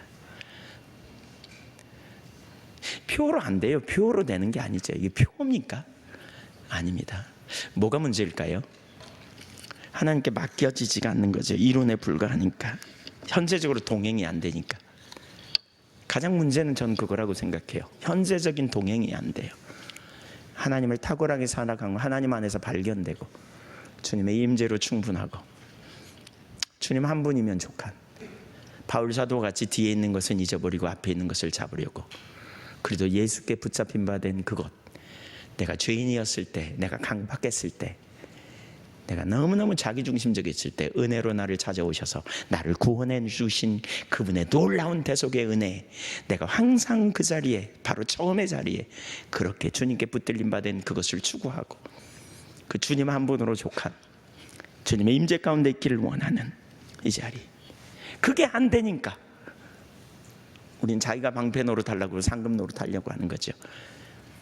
창세기 15장에 보니까 어느 날 하나님께서 환상 중에 아브라함에게 나타나서 아브라함아 내가 너의 방패요 내가 너의 큰 상급이야 그러죠. 아브라함이 이렇게 말합니다. 하나님 뭘 주시려고요? 안 주셨잖아요. 제 기업은 제 유업은 다메섹 사람 엘리에셀이면 충분합니다. 이렇게 말하죠. 그는 이미 자기가 스스로 자기 미래를 보장받으려고 자기 노후를 섬겨줄 양자를 딱 드렸어요. 스스로 방패 만들고 스스로 상급 세웠어요. 그랬더니 하나님이 아니야, 그거 아니야. 네 몸에서 날 자라야 돼. 밖으로 이끌고 와서 하늘의 별을 봐. 저렇게 많아질 거야. 아브라함이 이를 믿으니 하나님이 그를 그러니까 아브라함 그러니까 그 믿음을 의로 여기시고라고 말하죠. 뭘 믿는 거예요? 하나님을 신뢰하는 거예요. 하나님 신뢰하는 거. 자꾸 우리가 이렇게 돼야 되죠. 주님과 만나면 자꾸 고쳐져야 돼요. 자꾸 달라져야 돼요. 자꾸 새로워져야 돼요. 자꾸 새로워져야 돼요. 자꾸 변화가 일어나야 돼요. 내가 나의 상급이 되고 내가 나의 방패가 되려고 그러니까 힘든 거죠. 내가 나의 변호사가 되려고 그러니까 힘든 거예요. 원수 갚는 걸 맡기라고 그러는데 주니까 안 맡겨져. 맡기는 게 뭔지도 몰라. 왜? 하나님이 인식되지 않으니까.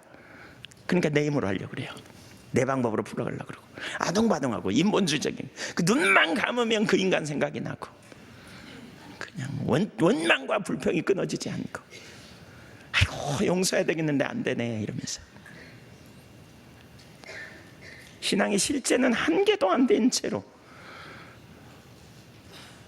삶의 능력은 하나도 없는 채로 성경 구절을 열심히 외우고 암송하고 성경 몇 독했네 라고 말하고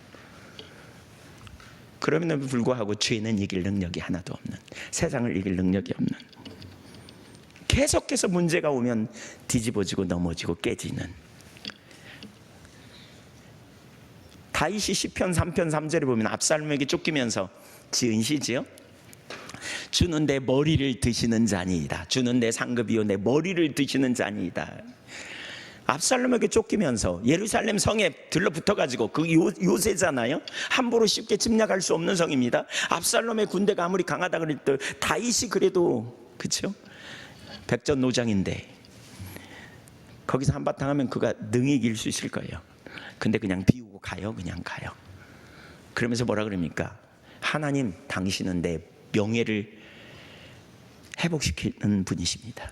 내 머리에 바꿔 말하면 명예를 회복시킬 분은 하나님 당신입니다. 그래서 그는 하나님은 나의 명예를 회복시키는 분입니다. 그 가는 길에 시므이라는 사람이 그를 막 저주하고 비루한 자에 그러잖아요. 그래서 군대 장관이 나가서 죽이려고 그러니까 그를 놔두게 하죠. 하나님이 저에게 허락하셨기 때문에 이 일이 일어난다. 자기가 자기의 원수를 갚고 자기의 명예를 세우려고 하는 걸 포기했어요. 내렸어요. 그 대신 그는 하나님을 찾아 나간 거죠. 왜요? 그는 하나님을 알았거든요. 그래서 하나님께 맡긴 거예요. 여러분, 왜 우리가 이 땅에서 이렇게 자유하지 못합니까? 제가 지금 이렇게 저희가 지금 예한교회에서 치유센터를 세우려고 합니다.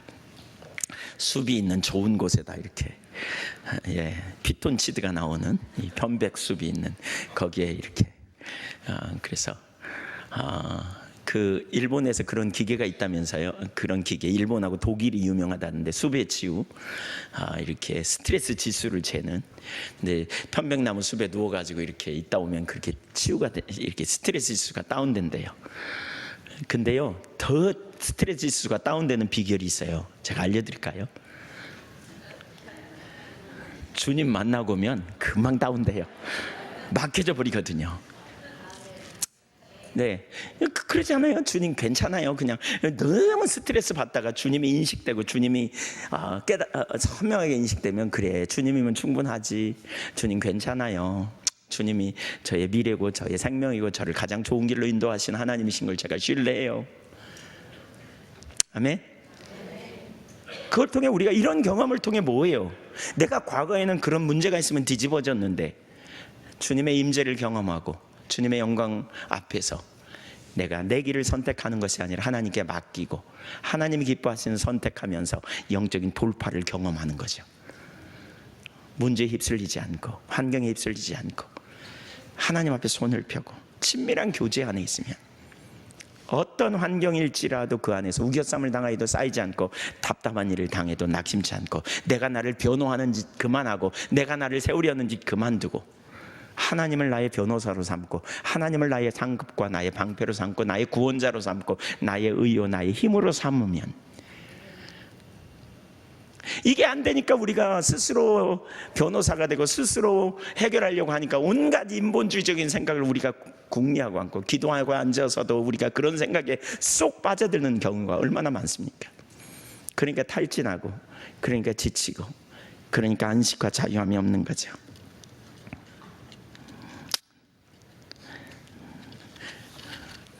맡기시기 바랍니다. 그러면 아멘 해요. 다 알아요, 제가. 맡겨줘야지. 맡겨줘야지. 왜냐하면 맡길 하나님이 인식이 안 되는데, 하나님을 모르는데. 옛날에는 맡겨줬는데 지금 안 맡겨지네. 왜? 임재가 거쳐 있어요. 그래서 하나님 집중적으로 찾는 게 중요해요, 여러분. 그래서 겸손함이 중요해요. 그래서 탁월한 사랑을 가지고 우리 가운데 거하기 원하는 하나님의 임재 안에 우리가 거하는 삶, 그 하나님은 충분해요. 하나님. 히브리서 4장은 안식에 대해서 다루는 구절이잖아요. 말하지 않아요?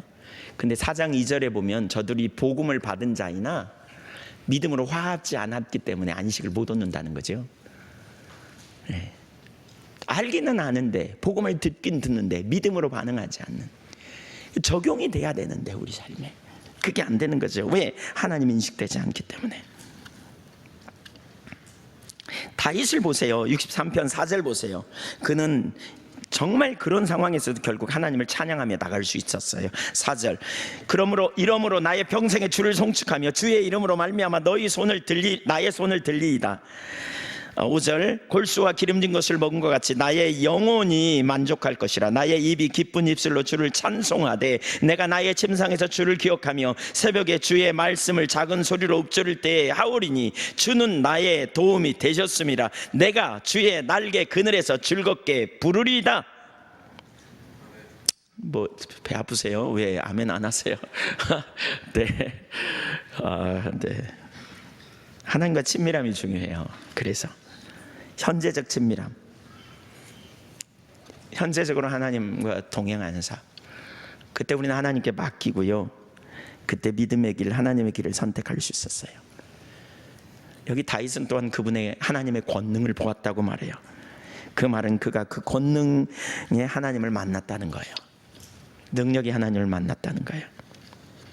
시편 63편에서 다윗이 구한 것과 이런 상황을 닥칠 때 일반적으로 성도들이 구하는 것은 근본적으로 다르죠. 그러니까 하나님을 의지하고 사는 거죠. 예. 마치 물고기가 위로 올라갈 때 막 폭포에 떨어지기도 하고, 올라갔다가 또 물이 없어서 막 옆으로 푸득거리고 가다가 어떤 순간 넓은 호수에 쑥 들어간 느낌? 그분에게 맡기고 그분 안에서 안식하고 주님을 신뢰하고 위기가 있을 때 피할 길을 내시는 주님 앞에 나아가 도움을 길을 발견하고 순종하고 따라가는 가운데 하나님께 영광이 되는 그 삶, 이건 친밀한 교제 안에 있는 삶이에요. 출애굽받은 이스라엘 백성들 홍해 앞에서 그들의 반응을 보세요. 반복적으로 실패했습니다. 오늘날 교회 가운데 그런 능력을 상실했습니다. 죄를 이기지 못하고 세상을 이기지 못합니다. 그래서 인본주의가 팽배하고요, 문제 앞에서 겁쟁이가 되었어요. 하나님을 의지하지 못하고. 이게 오래 반복되다 보니까 메뚜기 정체성을 가져요. 메뚜기 정체성. 이스라엘 백성들이 출애굽기 14장에서 15장에서 16장에서 17장에서 계속 실패하잖아요. 하나님이 홍해 앞으로 데려다 놨어요. 그들에게 뭘 가르치려고요? 그들의 연약함과 하나님의 능력을 가르치려고요. 결국 그들이 죽을 뻔한 경험을 수도 없이 경험하지만 죽었습니까? 그들은 계속 우리를 죽이려고 이렇게 말했지만 죽었습니까? 안 죽었습니다. 그들은 하나님의 능력으로 그들은 보살핌을 받았습니다. 홍해 앞에서도 대적이 멸하여지고 그들은 홍해를 건너는, 쓴물 앞에서도 그들은 목말라 죽을 것 같다고 그렇게 말하지만 그들은 죽지 않았습니다. 먹을 것이 없어 죽겠다고 또 말했지만 만나와 외출하기로 그들은 수없는 하나님의 은혜를 경험하는, 또 17장에서 마실 물이 없었지만 그들은 죽을 것 같다고 모세를 돌로 치려고 심지어 그랬지만 반석에서 물을 내셔서 하나님은 그들을 먹이셨습니다. 부족함이 없도록. 안 죽었습니다. 근데 이걸 통해 배워야 되는데, 이걸 통해 자라야 되는데 못 자라니까 그들은 결국 그들의 그 불신앙은 민수기 14장에서 13장 14장에서 결정적으로 드러나잖아요. 12명의 정탐꾼 중에 10명이 부정적으로 보고하고 돌아와서 그들이 이렇게 말하죠. 저들이 볼 때 우리는 메뚜기처럼 보이겠더라. 메뚜기 정체성. 하나님을 경험하지 못하니까. 하나님과 친밀한 교제 가운데 영적인 돌파를 경험해봐야, 계속해서 경험한 사람은 우리가 비록 연약할지라도 주는 강하고, 나는 약하지만 주님이 지혜로 나와 함께 하실 때 내게 능력 주시면서 능치 못함이 없음을 아는 것이죠. 그런데 안 된다는 의식이 머릿속에 깊이 박혀 있는 것이지요. 그래서 조금만 어려움이어도 낭망하고 좌절하고, 조금만 두려운 일이 생겨도 뒤집어지는 그 자리에 반복적으로 가버리는 그런 사람. 그런 사람 알고 계신 분 손 들어보세요. 네, 네, 없으신가요? 네. 오늘날 사실 그래서 친밀한 교제, 하나님 얼굴을 구하는 삶이 핵심이에요. 하나님 얼굴을 구하는 삶, 하나님 얼굴을 구하는 삶, 하나님의 의도를 알고 탁월하게 하나님을 사랑하는 자리에 머물러 있는. 제가 시간이 되면 그 부분을 다 나누려고 했는데 시간이 없어서 못 다루겠는데, 거기다 한 가지 더하면 겸손한 자리에서는 이게 같이 갈 때 하나님 얼굴을 구하는 삶이 잘 된다고 봅니다. 6번째, 다윗의 하나님의 얼굴을 구하는 삶의 본보기인 동시에, 그 다윗이 하나님의 얼굴을 구하는 삶의 본보기인 동시에 회복과 부흥을 위한 기도의 핵심인 것을 우리가 볼 수 있습니다. 다윗은 시편 27편 4절에서 그렇게 말합니다. 하나님 찾는 것이 무엇인지, 얼굴을 구하는 삶이 뭔지 여기서 우리가 볼 수 있죠. 같이 읽어볼까요? 시작. 여호와께 구하는 한 가지 일, 그것을 구하리니 곧 내가 내 평생에 여호와의 집에 살면서 여호와의 아름다움을 바라보며 그의 성전에서 사모하는 그것이라. 내가 여호와께 구했던 것, 그리고 앞으로도 구하는 한 가지 일, 그게 뭐냐? 그러니까 하나님 찾는 거죠. 그러면 세 가지를 말하는데 그 가운데 하나가 뭐죠? 여호와의 아름다움을 바라보고, 두 번째 그의 성전에서 여호와의 집에 살면서, 또 여호와의 아름다움을 바라보고 그의 성전에서 사모하는 것이다, 이렇게 말하죠. 그러니까 이 구절에서 하나님의 아름다움을 바라보는 것이 하나님의 임재 가운데서 하나님을 간절히 찾는 중에 그 영광의 하나님을 보는 것이라고 말할 수 있죠. 그러니까 하나님의 임재, 내가 여호와의 집에 살면서, 그 말은 하나님의 임재 가운데 있는 것 의미한다 그랬죠. 그리고 아름다움을 앙망하며, 그러니까 임재 가운데 있으면 하나님을 알게 되죠. 자꾸 하나님을 알아요. 네, 그분의 성품을 보는 거죠. 인식하는 거죠. 집중적으로 하나님 찾을 때 하나님을 인식하는 거죠. 네.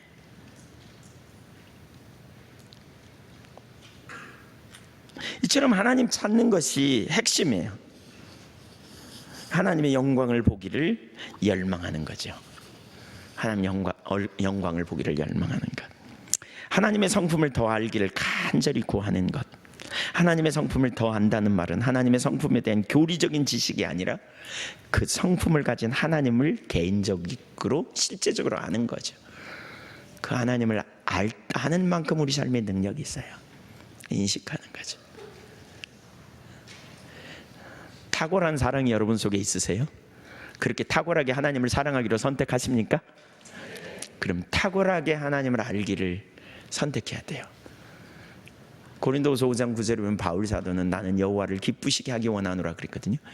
근데 어떤 구절에 보니까 탁월하게 기쁘시게 하기를 원한다, 이렇게 어떤 성경은 번역을 그렇게 했더라고요.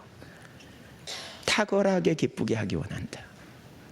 탁월하게 사랑하는 것, 탁월하게 하나님 알기 원하는 것, 탁월하게 주님을 기쁘게 하기 원하는 것, 비교 불가. 그래서 그분의 말씀에 무게감이 있죠. 그러면 그분의 말씀을 정말 존중히 여기겠죠. 기쁘게 하기 원하니까. 네. 하나님의 의도는 우리 가운데 거하기 원하시고요. 그분은 임재하십니다. 다윗이 하나님의 성전을 그토록 사랑했던 이유는 그곳에 하나님의 임재가 머물러 있었기 때문이고요. 그리고 그가 그 하나님의 임재 가운데서 하나님의 영광을 볼 수 있었기 때문입니다. 하나님을 예배하고 찬양하는 가운데 우리가 하나님의 얼굴을 구하고요. 그곳에서 하나님의 영광을 보기를 갈망하며 나가는, 그리고 그렇게 하나님의 영광을 보는 데 있어서 한 가지 핵심적인 요소는 하나님의 임재입니다.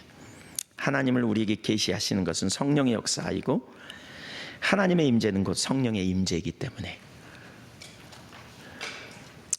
우리는 그 주님의 임재를 더 사모하고 갈망하면 좋겠고요. 베이커 성경사전에 보면 하나님의 임재에 관해서 이렇게 말한다 그래요.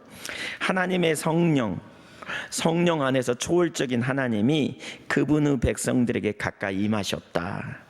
성령은 그분을 통해서 하나님의 임재가 그분의 백성들 가운데 실제가 되시는 매체, 그분에 의해 하나님의 은사들과 능력이 그들 가운데 역사하는 매체이다. 성령을 통해서 우리 가운데, 성령이 하나님의 임재 가운데 또 능력과 은사의 매체가 된, 그러면서 성령은 그분의 백성들과 함께하는 하나님의 임재와 능력, 즉 하나님의 본질적인 성품에 따라 행동하는 하나님 그분 자신이었다. 이렇게 말해요. 하나님을 찾으십시다. 아멘. 하나님의 얼굴을 구하십시다. 하나님의 의도를 깨달으십시오. 혹시 친밀한 교제가 중요하다는 건 알지만 인격적 사랑의 관계, 현재적인 동행, 이것이 주님의 의도인 것을 알아야 되고요. 현재적 동행을 하나님은 원하세요. 우리는 이미 어둠에서 빛으로 옮겨진 하나님의 자녀가 됐다면 이제 우리는 그 관계를 풍성히 가꾸기 위해 구별되고 하나님의 하나님 되심을 인정하고 말씀을 듣고 순종하는 삶을 살되, 현재적으로 어린아이가 엄마가 없어서 우는 것처럼 그렇게 우는 거죠. 애통하고 찾고 임재 가운데 있기를 갈망하고 이렇게 동행하기를 원하는, 그렇게 탁월하게 하나님을 사랑하는, 그래서 탁월하게 하나님을 찾는 그분의 말씀이 생명인 이 삶을 살기로 작정하고 나가면, 그러면서 무엇보다 하나님의 영광을 보기를 구하면 모세가 그런 것처럼, 그렇죠? 다윗이 그 영광을 보고 놀라운 삶이 된 것처럼 주여 우리에게 당신의 영광을 보여주십시오. 부흥은 하나님의 영광으로 임하시는 거예요. 그 영광의 임재를 나타내 주기를 우리가 구할 때 하나님께서 우리 가운데 능력으로 역사하실 줄 믿습니다. 네, 지난 컨퍼런스에 은혜 되게 많이 받았는데 다시 올 때는 하나님 임재가 거치고 내가 지금 어디가 있는지 이렇게 모르는 사람들도 있어요. 왜 오래 못 가냐? 약발이 오래 못 가잖아요. 요즘은 더 빨리 떨어지더라고요. 네, 요즘 은혜는 능력이 없어서가 아니라 요즘 빼앗는 게 많아서 그래요. 그 왜 오래 못 가냐? 하나님 안 찾아서 그래요. 네, 집중적으로 찾으면 좋겠어요. 아멘. 우리 찬양 하나 하죠. 시간이 많이 갔습니다. 찬양 하나 하고